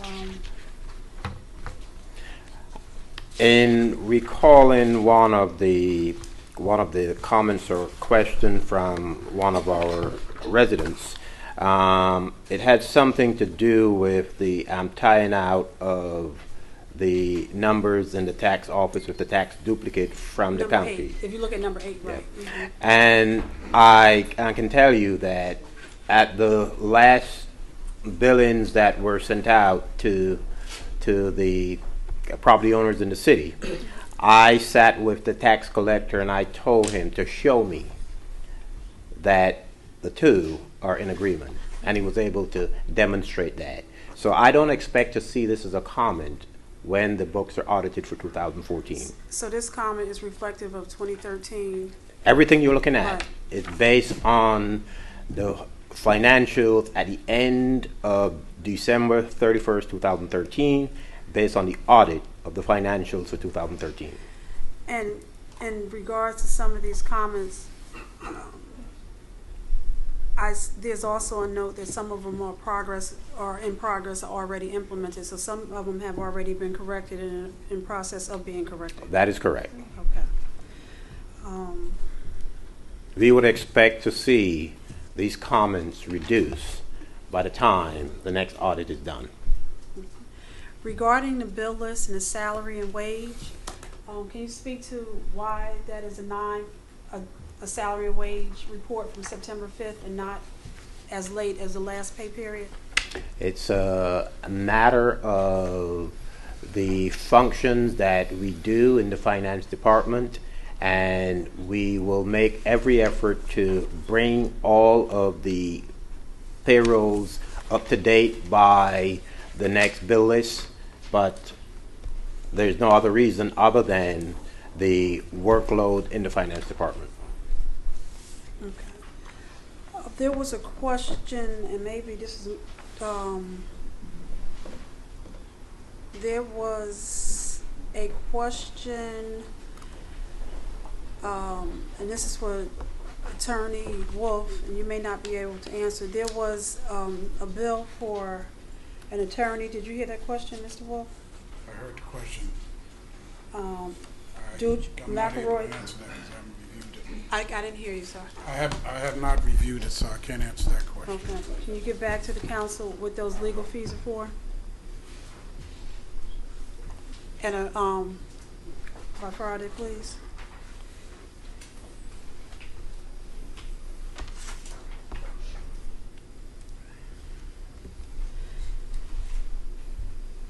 Okay, there was also a question, a statement, that's it, Mr. Matt, I'm sorry. There was also a statement regarding the Oprah. I'm sure that all the council members did receive, I know I received it in my package, and I'm confident that every other council member received the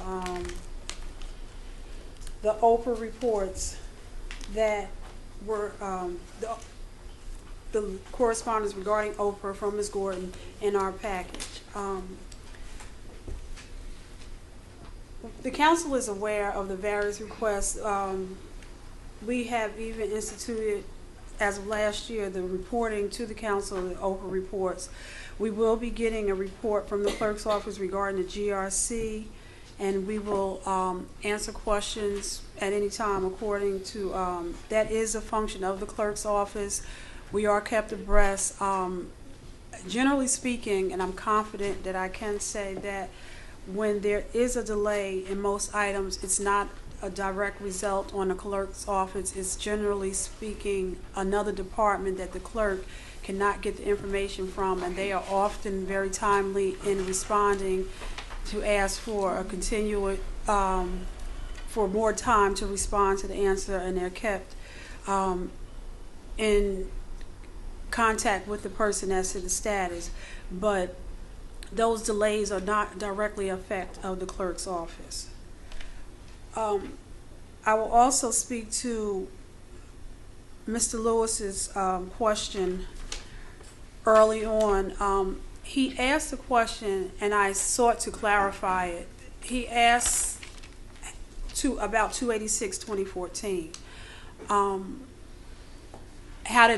286 speaks to an appointment of 2 members to the Citizens Budget Advisory, and in terms of the how did the auditor get paid and what line item that was in. I'm sorry, Mr. Mapp, did you have that answer? The auditors, the budget. The line item for the audit is a separate line item in the budget. It used to be under the clerk's office, but in the last 2 years it has been placed under the Office of Finance. And quite frankly, it doesn't matter whether it's under finance or if it's under the council. We will gladly oblige the governing body to have it wherever the governing body chooses to have it placed. It really doesn't matter. Okay. What matters is the accuracy of the billing and that there's value for the money that is being disbursed to the auditor. That's all that matters. Thank you. You're welcome. Mr. Harris, were you able to pull the ordinance regarding? Okay. I was not, Madam President, existing code is on the website. Okay. What I will say for the Citizens Budget Advisory Committee, an appointment is made by 2 appointments to the CBAC is made by each council member. So that's a total of 14 persons that sit on the CBAC, and they sit on the CBAC for the budget season. There has been discussion, continuous discussion about expanding the role of the CBAC, but it has not gone past discussion. So at this point, I made the announcement last week that council members should make their appointments known to the clerk's office.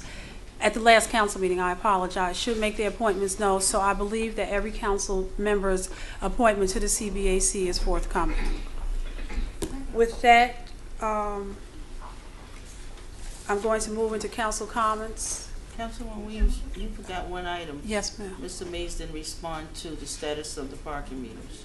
Or is That's that I think he did the No, he parking didn't. meters. Okay. We didn't do that.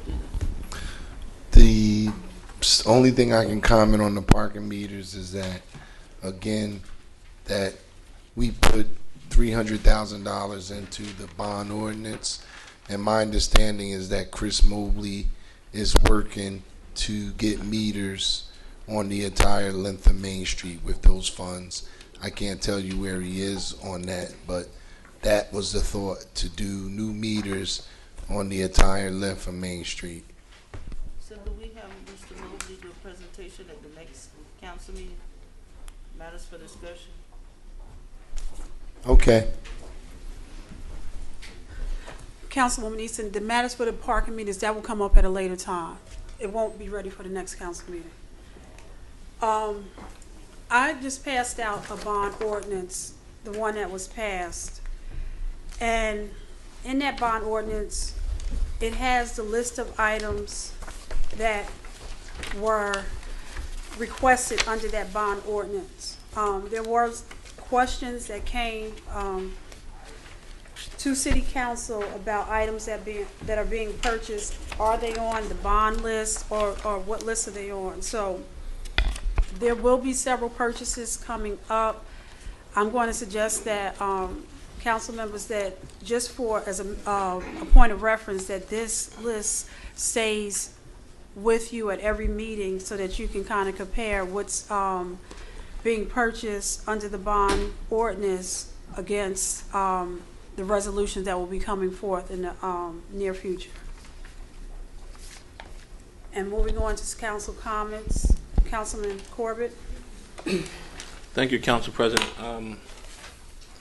I see that the council chambers tonight was filled with commercial property owners who are pretty much upset with their drastic tax increases. I believe in 2006, the residents filled this council chambers with the same issues, quite upset at how their property taxes, some of which went up 100%, 50%, but it was the same thing. So it seems to be a very, very vicious cycle that happens every 5 or 6 years where the order is reversed. It wouldn't surprise me if, 5 or 6 years from now, we'll see residents fill these council chambers with the same issues. So I don't think, whatever the format is that the state uses or that the state requires that our tax assessor use when evaluating our properties, it seems to be a major problem with it, and I think that should be addressed.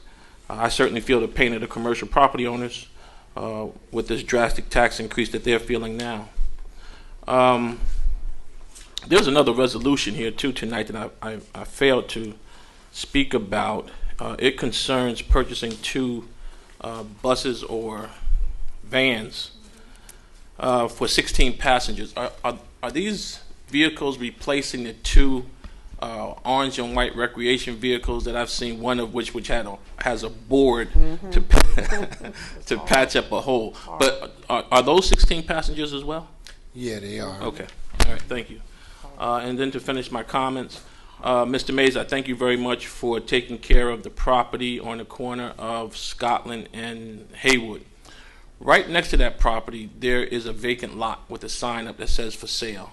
And when I walked to go and vote yesterday, I noticed a lot of trash, like, beer bottles, wine bottles, just a lot of garbage that's sitting in front of that property, right on the outskirt of, just before you reach the sidewalk.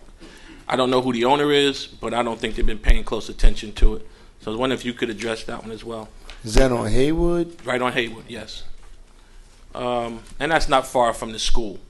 So that really needs to be cleaned Haywood up. and like Lincoln, right? Like almost Haywood. Yeah, just before you get to Lincoln, right? If you come out to Lincoln, you probably run right smack into it. Also, the time clocks.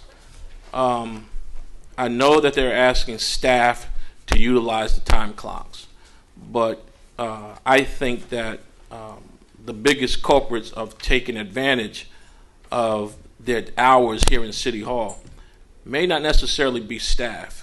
It could very easily be those who are salaried employees. So, Mr. Mays, this is just a question I'm going to put out there. I probably already know the answer to it, but I think many others would like to have the answer to it as well.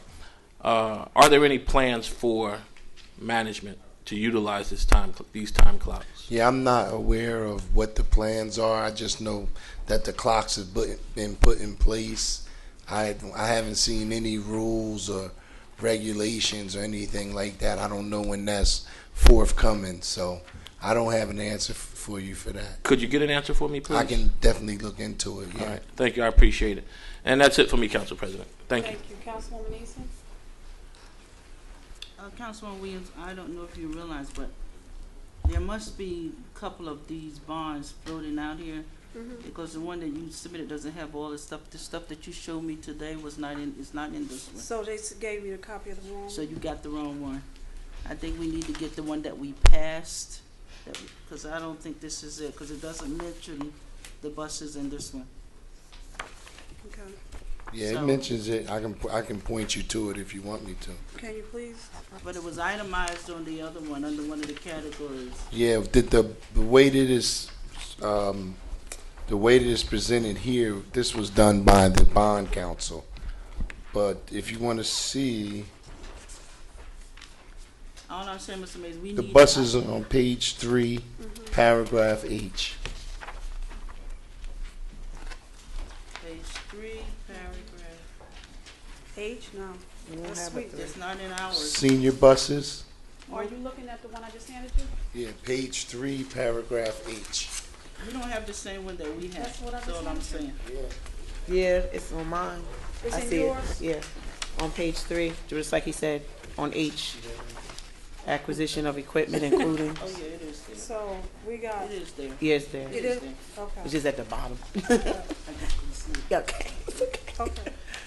Go ahead, Councilwoman Eason. First, let me just make one announcement. On Friday night from 6 to 9 at Lincoln Avenue School, the Big Old Booster Club will be hosting a Zoomathon, $10 for a fundraiser. So everybody come on out and lose about 10 pounds. So shake it down. So we're asking everybody to participate to support the Big Old Booster Club. As you know, all of our money goes towards scholarships for the high school students. We were able, based on our fundraising, to increase our scholarships to $1,000 per person. And they get 500 the first semester and 500 the second. So come out and help us raise the money. Ms. Gordon had asked us to respond to the letter to Oprah. And I just want to respond by saying, as we all know, the clerk's office is at the mercy and on Oprah request of the departments that need to provide the information. If the departments do not provide the information that they are requesting, then they can't fulfill your Oprah request. In fact, I had one that's been floating out there since September the 8th. So they couldn't get the information. The administration said it wasn't available. So I don't know what else you want them to do, because if they don't get it from the department chairs, they can't supply it to you.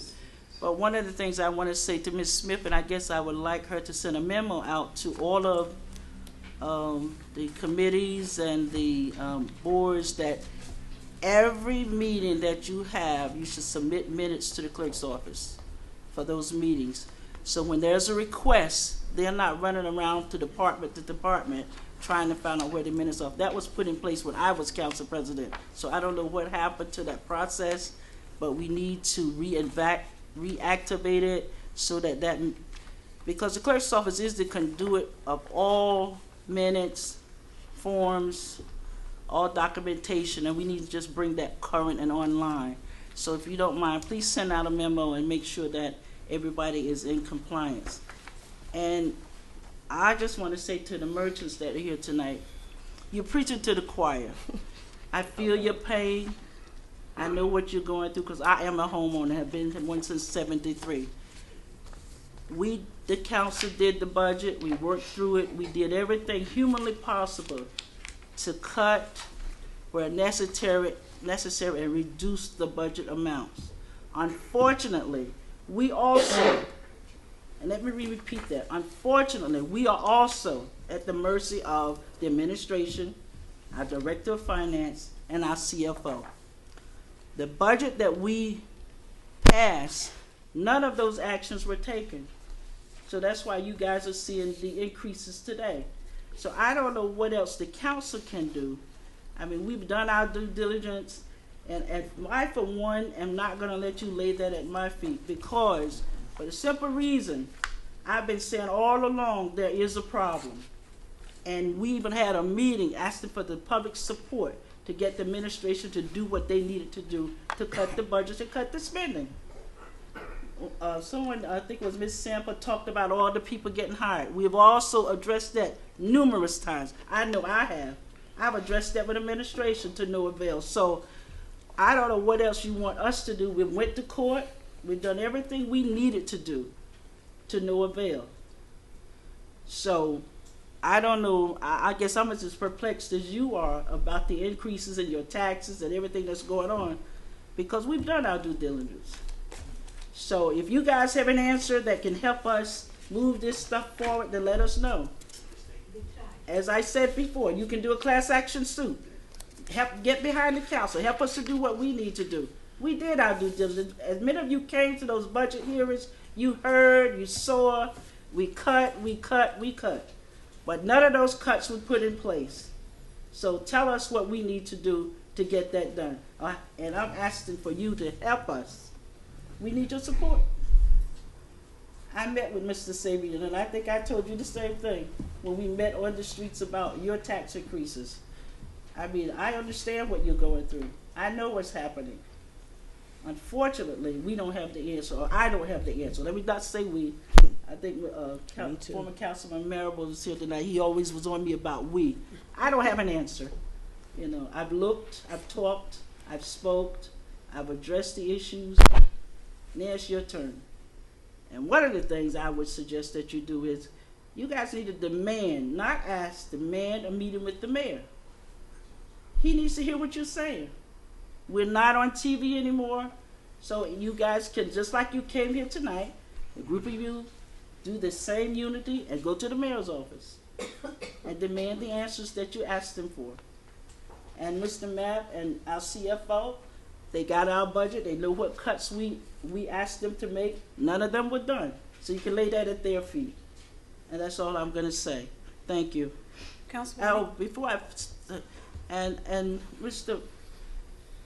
Mays, I don't understand, and I guess I'm as frustrated as everybody riding through the city. You know, I'm calling you almost every day. I haven't been doing, when I see things wrong and I need to, it just takes too long for the signs to get changed. How long does it take you to order a sign and get it in and put it up? I don't understand that process either. I'm waiting for some signs on Cleveland and Washington Street. How long does it take us to get new signs and get them put up on the streets? See, like we make a request and you don't see the signs for a year later. It doesn't make sense to me. We put the money in the budget. Those things should not take that long. I mean, we can go down to Leroy's and have them print signs if we need to. But I'm saying, how long does it take those signs to get done and replaced? Well, I'm waiting for an answer. Director Mays. Shouldn't take as long as it's taken, but unfortunately it is taking a little longer. I'll check on the signs that you spoke to me about and get back to you on those. I guess one of the underlying things that nobody has talked about, is it because when you put in a request, the money is not appropriated for you to go ahead and move on that? Is there somebody sitting hall holding up that process? No. Because, I mean, we need to react to things much faster than we're doing. And that's why the residents are complaining. And I don't blame them because I complain all the time.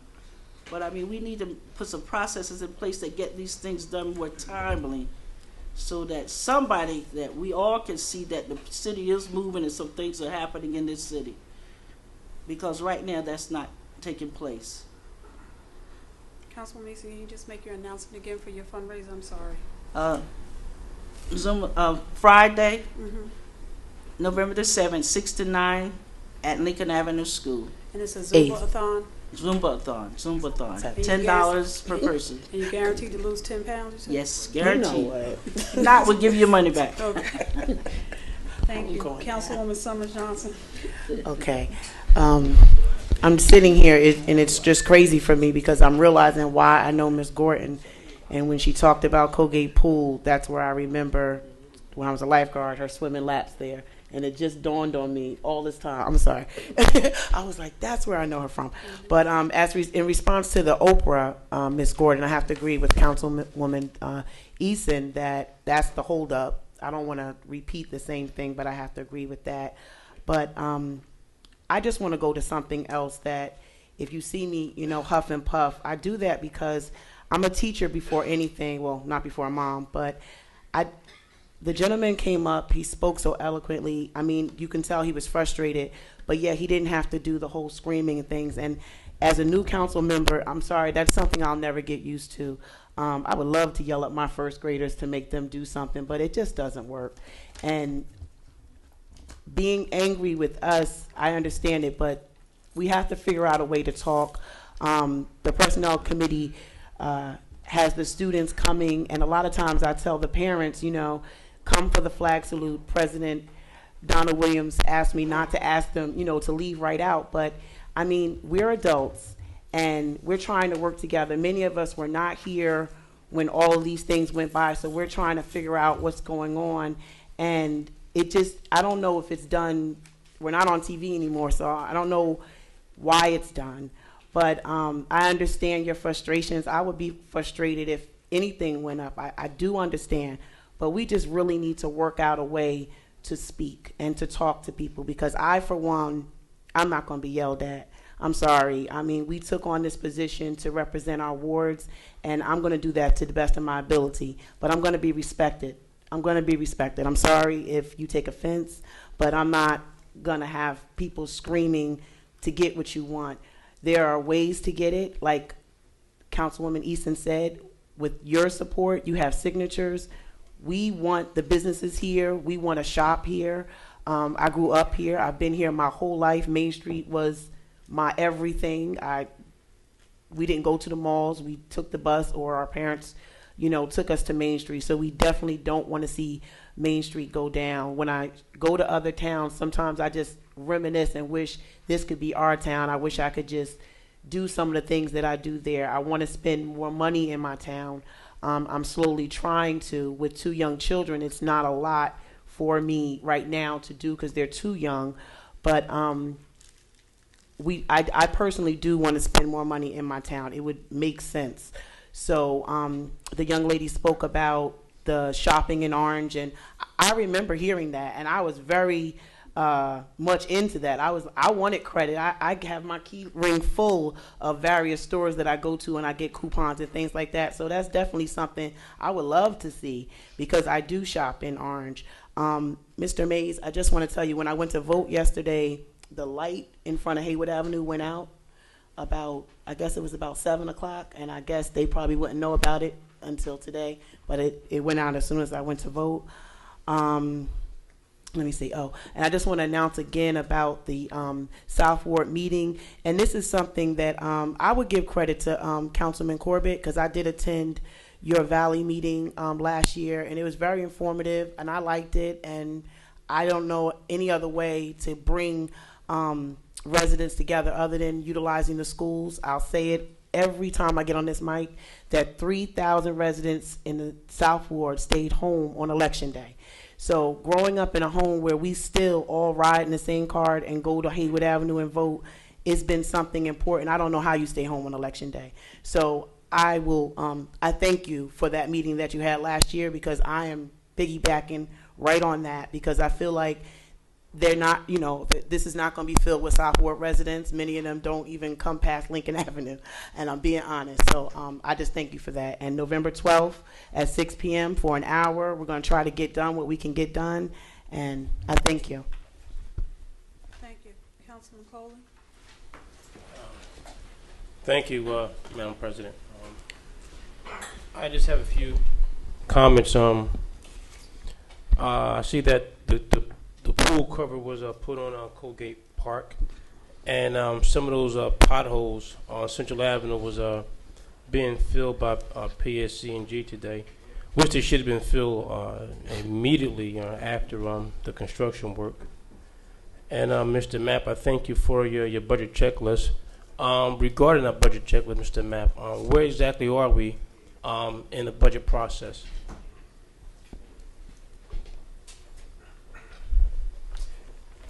We have requested budgets from the respective department heads.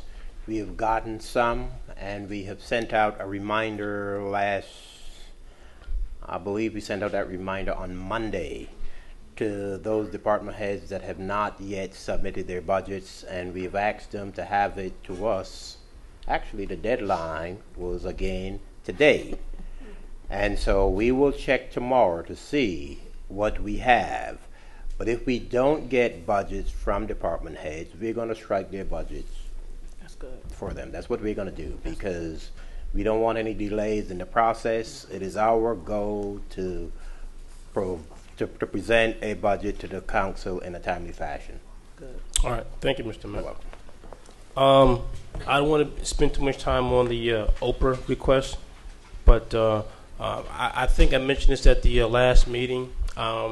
Regarding pending, the pending status, that need to be explained, what the pending status of that request is, along with the date in which that request became pending. And in addition to that, Madam President, I feel that just so myself and maybe the other new council members can get a grasp on these Oprah requests and the issues that have been following these Oprah requests, I think we need to have some type of hearing, so everything could be put out on the floor exactly where we are with all these different, I guess, pending cases regarding the Oprah request. And Mr. Meade, I thank you for getting the that little section of Hickory Street filled by the train tracks. Speaking of Hickory Street, that whole Hickory Street from we know from Parole to Central is just I think that's one of the worst roads in Orange. If we can spend some effort in getting that done. And I know that I think Councilman Corbett spoke about the time clocks for all the employees. Mr. Mapp, does that include you as well? Councilman Coley, that's a function of the council, a citizen of the city council. We legislate, so that'll have to come back on us. That's well, we'll have to that's just a simple question. If it's something that's going to be put in place for everyone. We would have to legislate a policy in terms of that. Okay, all right, we'll come back to that. Okay. And Attorney Wolf, Mr. Wolf, you wasn't here the last meeting. I spoke about the Housing Authority scatter site properties. Again, I'm not trying to kick the Housing Authority back in, but they do a yeoman's job, like I said before, as far as like tackling these dilapidated properties, and getting them back up and running. However, once the Housing Authority gets these properties, they're tax exempt, and I believe that I spoke with Attorney Smith that the Housing Authority and the city need to have some conversation on, at some point in time, these properties being put back on the tax roll, or some type of pilot agreement put in place. Listening to all our businesses that are here today, my taxes went up. I think every person in Orange taxes went up. And from my understanding, when we was just came onto the council a few months back, I was told that we would see a decrease in our taxes rather than an increase. I mean, that's what was explained to me, and I just have been a little confused as to how that happened and how it's happening. So maybe we need to come back and have that conversation on this proposed decrease in taxes when this budget was passed, rather than having all these taxes increase. Thank you. I agree. I want to thank Councilwoman Summers Johnson, constantly speaking about respect and dignity.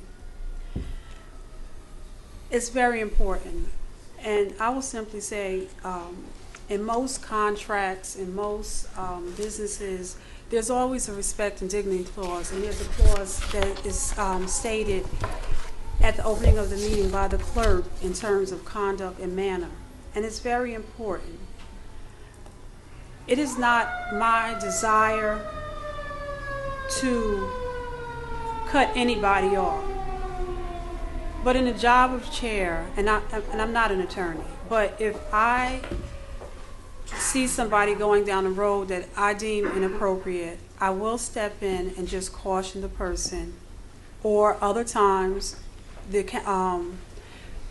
city attorney's office will step in and get my attention and step in. And it's not to be disrespectful. It's simply to just stop and pause and say that we're going down a road that's not proper, and that's simple as that. We can agree to disagree, and it's great to to have different opinions, and that's why there are 7 council members here that represents different areas of the city, and from an at-large perspective and from a ward perspective, so that you can have various input from different people, and so that we can collectively come together and serve our city in the best way. There are many ways to solve a problem, and if we work together, we can begin to solve the problem. We're not, just to say something differently or to have a different opinion is not a personal attack on anybody. It's simply a difference of opinion. Or if I step in specifically as to stop or caution, it's simply just cautioning for that purpose. The tax increase. Mr. Dennis, I really appreciate the presentation. I think, and it's your prerogative to do it tonight or at the next meeting, the budget forum. This council has specifically set up a budget forum to discuss the 2014 budget, where we are in spending, and some implications of that budget, and what we need to do to improve and maybe not make the same mistakes in calendar year 2015. That meeting is set up for next Thursday, and specifically to discuss budget items and the taxes and all of those factors that bring us to our budget. So it is my hope that you will be here to engage in that conversation, because department heads should be here. The tax assessor, specifically tax collector, will be here. The budget consultant, the auditor, and the mayor should be here to speak to those items in regard to the budget. So I thank you for coming tonight with that information, but I ask that you also please come back next week so that we can have a hearty discussion on this matter. I will say yesterday was election day and the ballots were cast. But at the end of the ballots being cast, and I'm going to echo Councilwoman Summer Johnson, something that she says all the time about the number of people that come out and voted in the South Ward, as to in comparison to the number of people that are actually registered.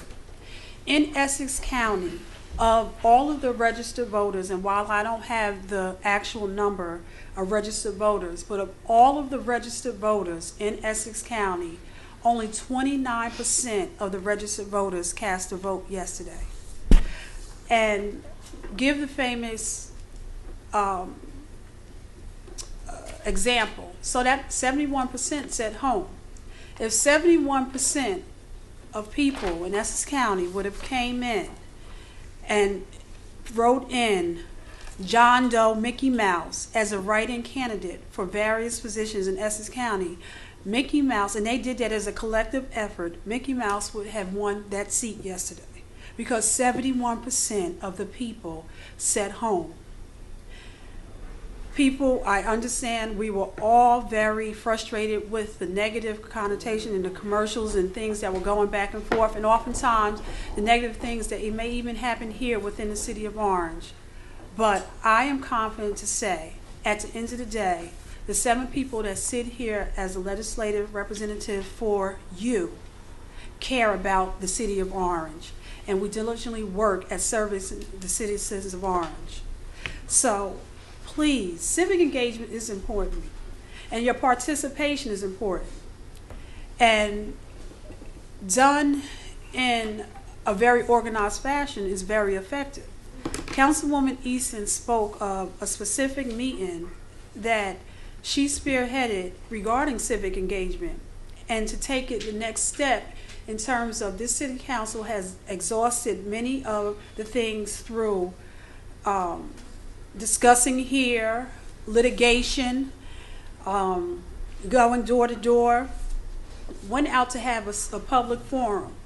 And in her forecasting of what the civic engagement that in hopes of attendance had booked Orange Preparatory Academy to have that meeting.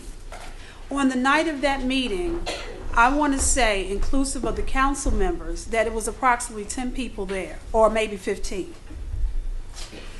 There are 30,000 residents, approximately 30,000 residents in the city of Orange, and approximately 14,000 registered voters in the city of Orange. The city council holds, of the confirmed city council meetings, 22 meetings a year. If we broke that up and everybody came, every room, one meeting of between the registered voters and or the population, the rooms would be filled. We would have to take this meeting to a school every opportunity. But it doesn't happen, and the civic engagement, and sometimes it's not bad, is usually responded to into something that has been happened that has hurt the person or the persons in a negative way. And I'm not chastising anybody, because I know how people's time are, and I know many of the businesses that sit here that they do not have, that you do not have the opportunity to offer. Some of the businesses have to work in their own business, so it's not like they have a lot of staff. So them coming to this meeting is a sacrifice, and we hear you. But I just want to encourage you, please stay involved. And Mr. Dennis, again, if you can't come, please, that mailing list, if you can send out to the people, let them know, because the meeting next week is specifically to have a great discussion on the budget and making suggestions for calendar year 2015. And so we don't do it as an afterthought, that we do it as a forethought. And I want to remind everybody that the city council, that our primary job is to appropriate and legislate. Secondarily, and still primarily, is we engage with the citizens, but we do not administrate. But this is the meeting that you have to come to have, this is the only meeting, the mayor does not have a separate meeting where you can come to twice a month and talk to him every month at a organized time or at a set time. So I understand why you're here at this meeting. But know that this city council, the ones sitting and the ones that previously sat, have been doing everything in its powers and beyond to work with this administration to ensure that we are serving the citizens in the most effective and efficient way. And oftentimes, as former Councilman Bill Lewis spoke to, communication is very essential. Communication between the administrative and legislative body, and even simply between the administration and the people that they employ. It's really important. And we have to work better with that. I offer you no excuses. I will simply tell you that we have a lot of work in that area to do. But yet we're here. If a person initially looked at this charter for the City of Orange, the only requirement for this city council is to come to the meetings the first and third Tuesday of the month, and once in July and August. However, if you look at the schedule of the city council members here, I will tell you that everybody works 40 and beyond hours in doing this service to you. And we don't do it in a way that we're fussing about, but I want you to know that we're serving you. Sometimes we're serving you when we're at our other place of business, because if I look around, only one council member now sitting is retired. And he still has requirements to his family. But our phones ring from the time you probably get up until in the wee hours of the morning. And it's okay, but know that we are really here working together and trying to get it done. And do not take it lightly that we sit here and we do this. And we're here. And if I look at the attendance of the council members here, the council members here rarely miss council meetings, or the ones that are not here. So we're here, even when you do not see us. And to that point, I would like to say, please, do not make this the only forum where you have a discussion with your council member or your department head. You can call your department head anytime between 8:30 and 4:30, and once you build a relationship, you probably can call them anytime after those hours. And council members, I am confident, because I know I call council members all times of the night, so you can call them and they answer their phones.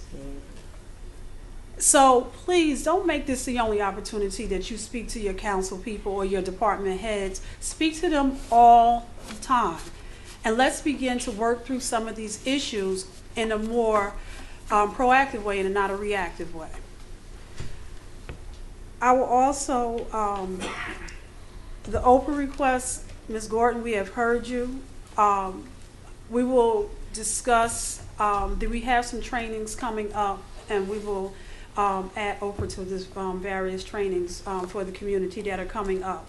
And the Oprah training, and I will say, in educating, I mean training, educating, training, it goes hand in hand of what it is the Oprah request is, what is the requirement for us as a city to respond to the Oprah request, and then the outstanding Oprah request. I said it briefly before, and I'll say it before, that the simple request is people are not responding. and I can't give you a deeper answer than that. But I will speak confidently from this clerk's office, and I'm generally speaking, if you ask for a request for the Oprah or Oprah request within the clerk's office, it's responded to way in advance of the time that's required by Oprah. So please, I encourage everybody. The budget affects everybody, from the business owner, from the resident, the property owner, from the person who rents property, from maybe even a person who shops continually. The person who has his child in school who doesn't. Come out to the meeting on November 13th that has been set aside to discuss the budget specifically. And in closing, I just wanted to remind everybody about the book signing at the Orange Public Library Monday at 6:30. And then again, my last words will be, there is a budget forum next Thursday, November 13th, here in Council Chambers at 6:30 p.m.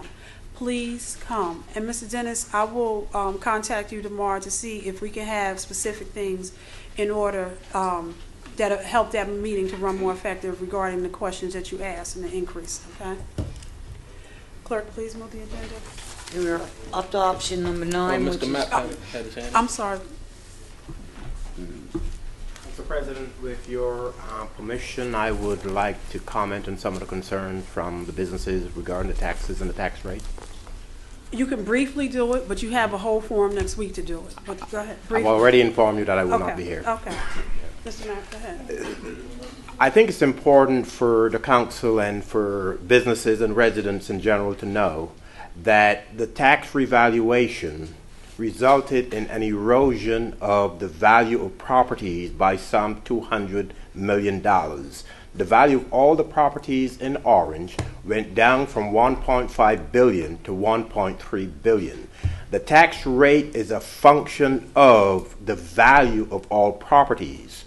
And the tax rate this year is 4.45.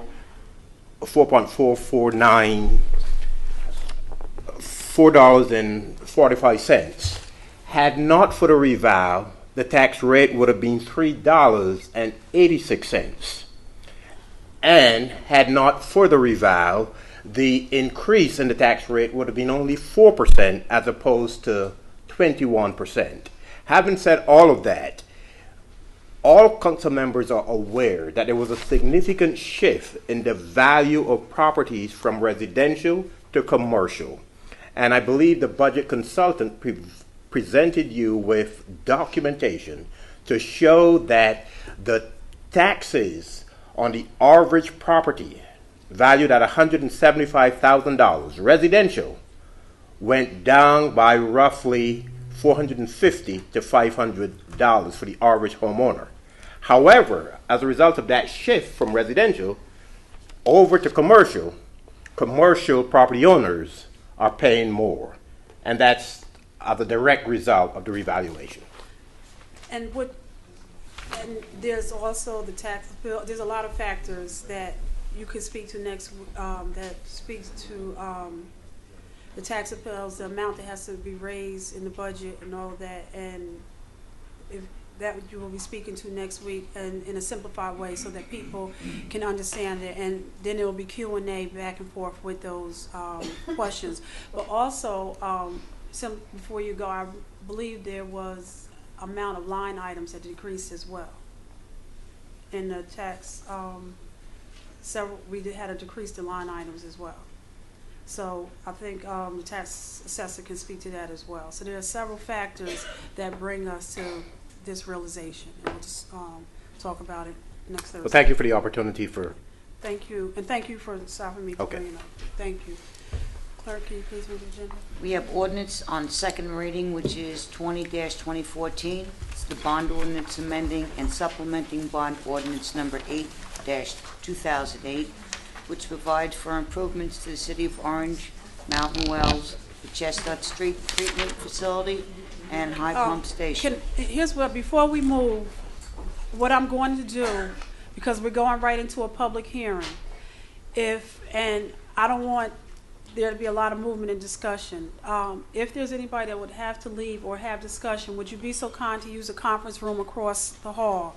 Because this next ordinance will take us into a public hearing, and this is being recorded, and picking up all of those things will not give us a great recording. So again, if you have to leave, or please don't leave, but if you have to discuss, please use the conference room across the hall. I apologize. Heretofore finally adopted by the City Council of the City of Orange Township in the County of Essex, State of New Jersey, on June 4, 2008, to reappropriate an additional $1,250,000 in excess bond proceeds not needed for their original purpose from Bond Ordinance Number 22-2002 to finance the cost thereof. This is the second reading by title. Is there anybody from the public that would like to be heard? Good evening. My name is Jeffrey Feld, local businessman, person in the city. What my comments are going to be geared about ties into all the Oprah questions and comments that we heard earlier today. When this process began in early September, I made an Oprah request for two basic pieces of information. The first is some type of resolution by this governing body approving and recognizing and acknowledging the liability that's owed to SCAFR. I feel their pain. I really do feel their pain. But there's one step that has to be done. First, is there a change order that authorizes this amount? Is there a settlement, a resolution maybe approving a settlement approving this amount? To my knowledge, there's nothing that shows me that. That's the first question I have. Where is it? Because the last resolution I approved the change order with them was in March 19th, 2013, and that was for a little different type of equipment. I also thank the clerk's office for giving me exhibits to the SCAFR litigation. It's very important that the council look at the letters that are attached to this. Because when we talk about the budget process, we talk about reevaluation, but there's some really other important questions that are disclosed in here. Because of the sludge problem, we knew years ago that the project was underfunded. And the question was, there's letters here saying that at one point the city council, not city council, but members in the administration, and Mr. Mays needs to be here because he's CC on these letters, that they knew that there was an $800,000 shortfall. The real question is, how come that liability was never disclosed as a contingent liability in the city's audits for the last 2 years? The next question is, after you say there is a piece of paper by this governing body acknowledging and approving that liability, what is the proper method of approving what we're going to do? Another document I asked for was the trust indenture for 2002-2003, that issue. It's amazing that no one in City Hall in the last 60 days, and I don't blame the clerk's office, this is not the clerk's office, there's no other department that has a copy of the trust indenture. Because everyone here assumes that you could take monies that are pledged under a 2003 bond indenture to be used to pay obligations from a 2008 project. I've not seen a written opinion. I've not seen the trust indenture. Usually when I was a young man, when I did bond work in my early parts of my career, the first thing you learn is that when you have a bond indenture, there's security interest. You don't automatically get the right to use the money. There's a contract with bondholders. And the one question we should be really asking too, because again, there's a letter, and there's like an email from Mr. Mobley to the SCAFR people talking about the process they were going to use. The original process was we were going to have a loan from the Environmental Trust Group. That required an appearance before the local finance board either in August or September of this year. The first meeting in September, that plan, that method of funding was rejected. It was rescinded, rejected. We said now, rather than going to get a new bond through the Environmental Trust, we are going to use monies that we finally discovered. Remember back there we heard the discovery of $3 million? There was no discovery. It was always in the audits. If you look in the audits for the last 7 years, they always showed there was money left over there.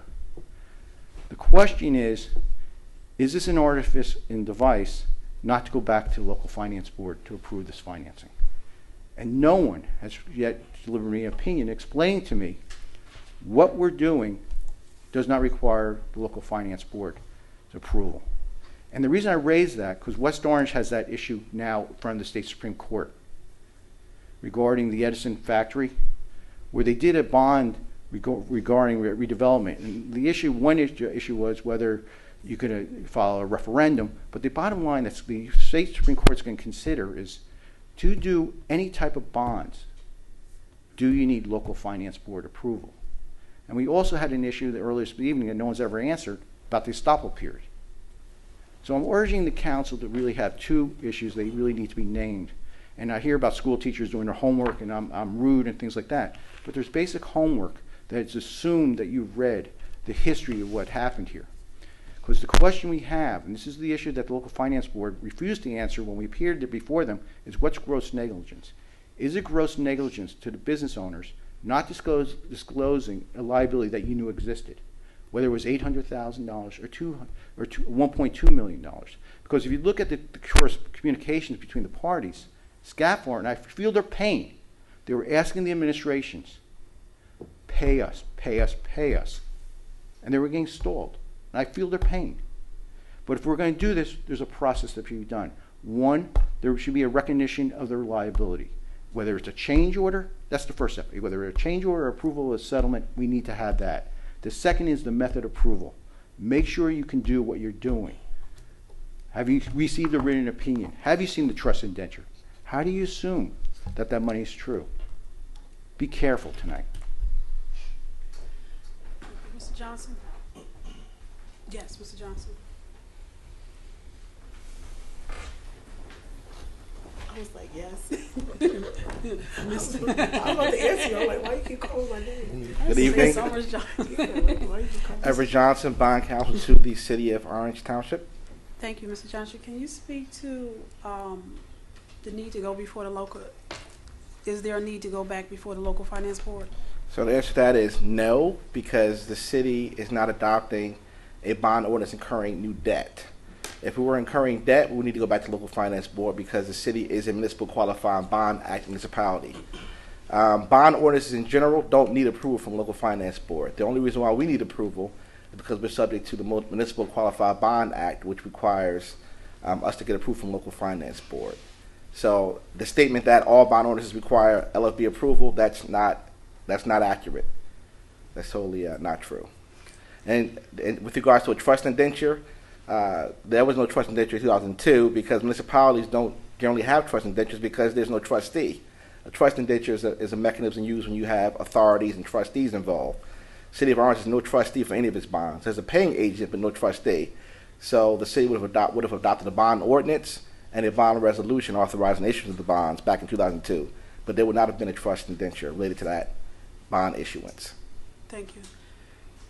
Thank you very much, Mr. Johnson. Mr. Matt, I don't, Mr. Mobley probably could speak to the change order, and he's not here. Do you know, can you speak to the change order?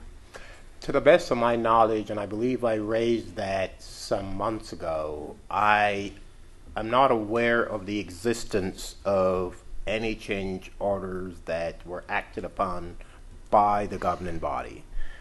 And so that's all I can offer at this time. Okay. Thank you. You're welcome. Are there any other members from the public that would like to be heard on this matter? If not, can I have a motion to close citizens' comment? Moved by Councilman Corbett, second by Councilwoman Summers Johnson. On the motion, seeing none, roll call. And this is to close the public hearing. Councilman Coley? Yes. Councilman Corbett? Yes. Councilwoman Eason? Yes. Councilwoman Summers Johnson? Yes. Councilman Johnson is absent. Councilwoman Gaunt Butler is absent. And I am a yes as well. Do I have a motion to adopt on final reading? Second. Moved by Councilman Corbett, second by Councilwoman Summers Johnson. On the motion, seeing none, roll call. Councilman Coley? Yes. Councilman Corbett? Yes. Councilwoman Eason? Yes. Councilwoman Summers Johnson? Yes. Councilman Johnson is absent, and Councilwoman Gaunt Butler is absent. I am a yes as well. 5 yeas, 2 absent. Yay. Passes. Moving to 21. No. 21? No, I'm sorry, which one we moved to? I'm sorry. We're just doing, there Moving are no to- ordinances. Right, I'm sorry. There are no ordinances on introduction, so we are going to the consent agenda. All items with an asterisk are considered to be routine by the City Council and will be enacted by one motion. There will be no separate discussion of these items unless a council member so requests, in which event the item will be removed from the general order of business and considered in its normal sequence of the agenda. Council members, Resolution 255, 2014 is not a part of the consent agenda, but I will be removing it for a separate vote. Just so you'll know, we'll do it. Are there any other ones that should be removed? Council President? Yes. 284. 284? Is that it? Yes. There's one said 291 about the bylaws. That's not. It's on your desk. You're not adding that, right? It's already on the agenda. 291 is on the agenda. My 291 says waiving the 20-day period. That's the one. That's the one. That's the one you're referring about, the waiving the 20 days for the bond ordinance? No, I said about the bylaws. Bylaws. That Oh, says that's not on the agenda. So you're not adding that, right? No. Good. I need a motion to,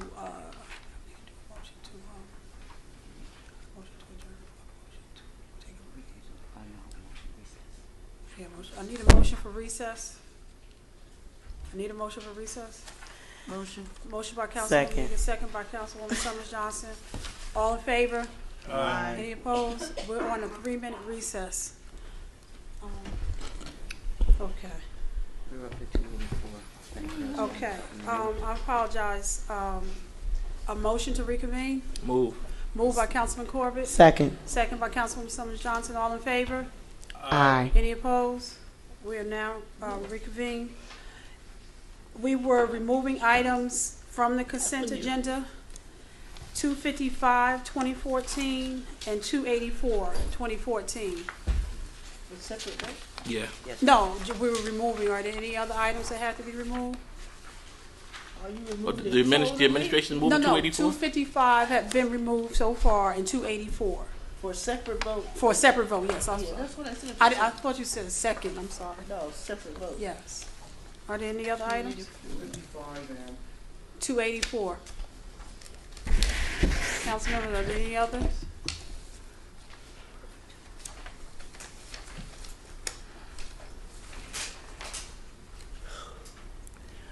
Before we move forward, the record will reflect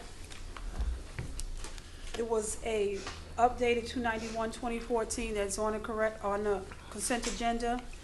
1, 2, 3, 4, 5, in the 5th, in the heading of the resolution. Ordinance reappropriating excess bond proceeds, not exceeds, excess bond proceeds.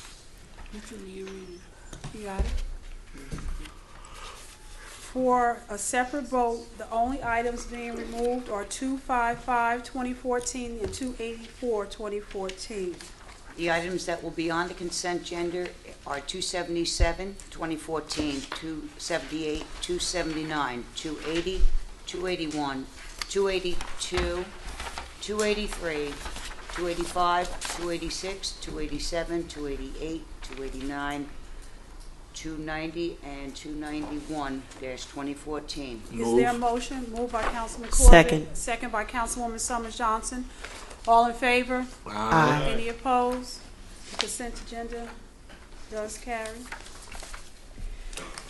Moving to those that were removed for separate vote. The first one is Resolution 255, 2014.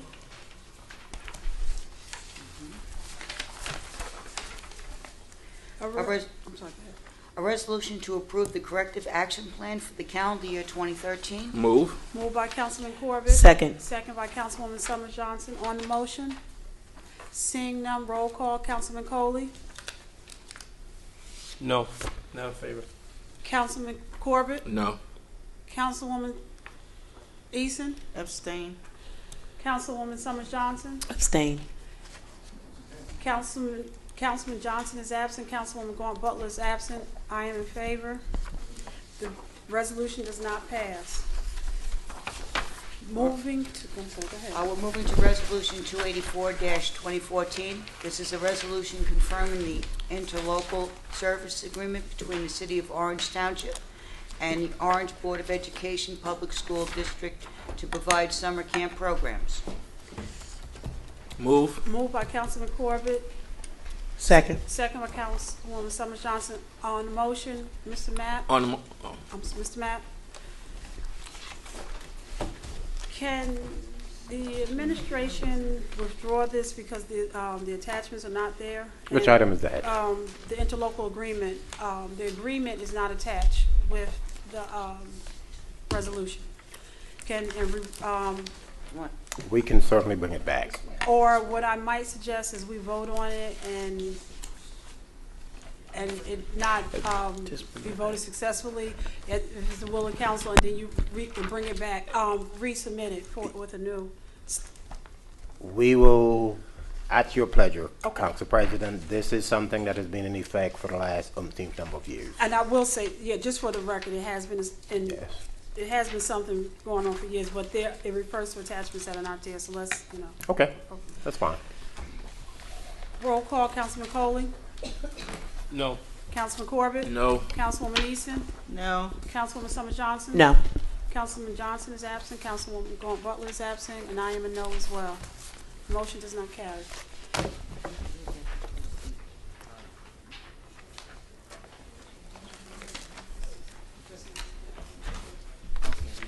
Council members, I will take the pleasure of keeping you for 20 minutes real quick. No. I just want to.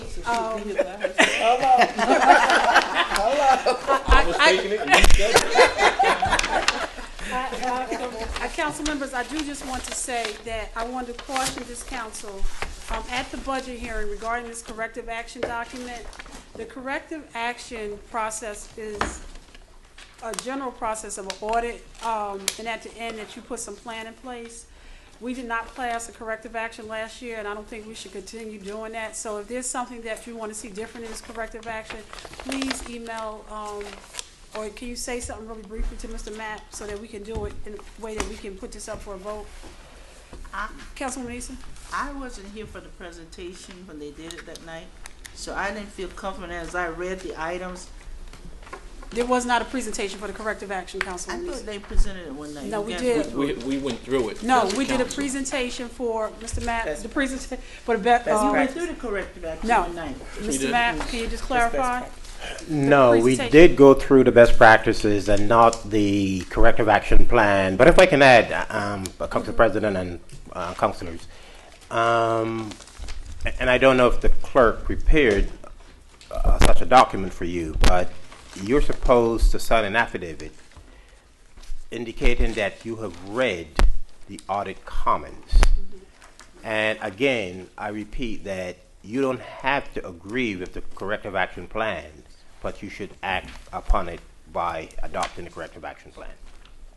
And Councilwoman Eason, but we did not have a full blown out discussion on the we had a full blown out discussion on the best practices, not the corrective action.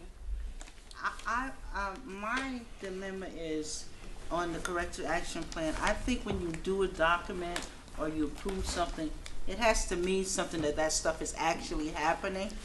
It's happening. And that doesn't really, I haven't seen it. Let me put it, I can't touch and feel it. I know 50 to 21. I know you say that, but I have a lot of the things I don't see in place. And that's just going through City Hall. So, But until I can see evidence of something, Mr. some Mapp. of those items. Mr. Mapp. Then that's why I didn't, You have a handout? What, Mr. Mapp, what, for the meeting on Thursday, if you can bring the corrective action plan. I'm gonna be here. If the corrective action, plan for the one that was not passed last year can be, presented, so in comparison to this one, so we can see the difference in the can you, submit that for Thursday, please? I'll speak to the CFO. Okay. Mr. Scarry, is- will you be here on Thursday night? Okay. And please, so again, if you need to go through it and there's something that you would like to see, please be prepared to discuss it or make the response to Mr. Matt prior to Thursday. Okay? Is there any other thing, Mr. Matt? You still? No? No. Because you're not leaving a message. Okay. That was. Thank you. Motion to adjourn. Wait. Just a sec. 1 second. Second, please. Get out of here.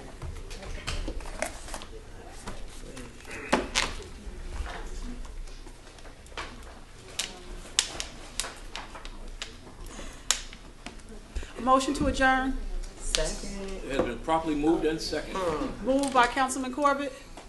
Second by Councilman Summers Johnson. Y'all want to go? Night, everybody.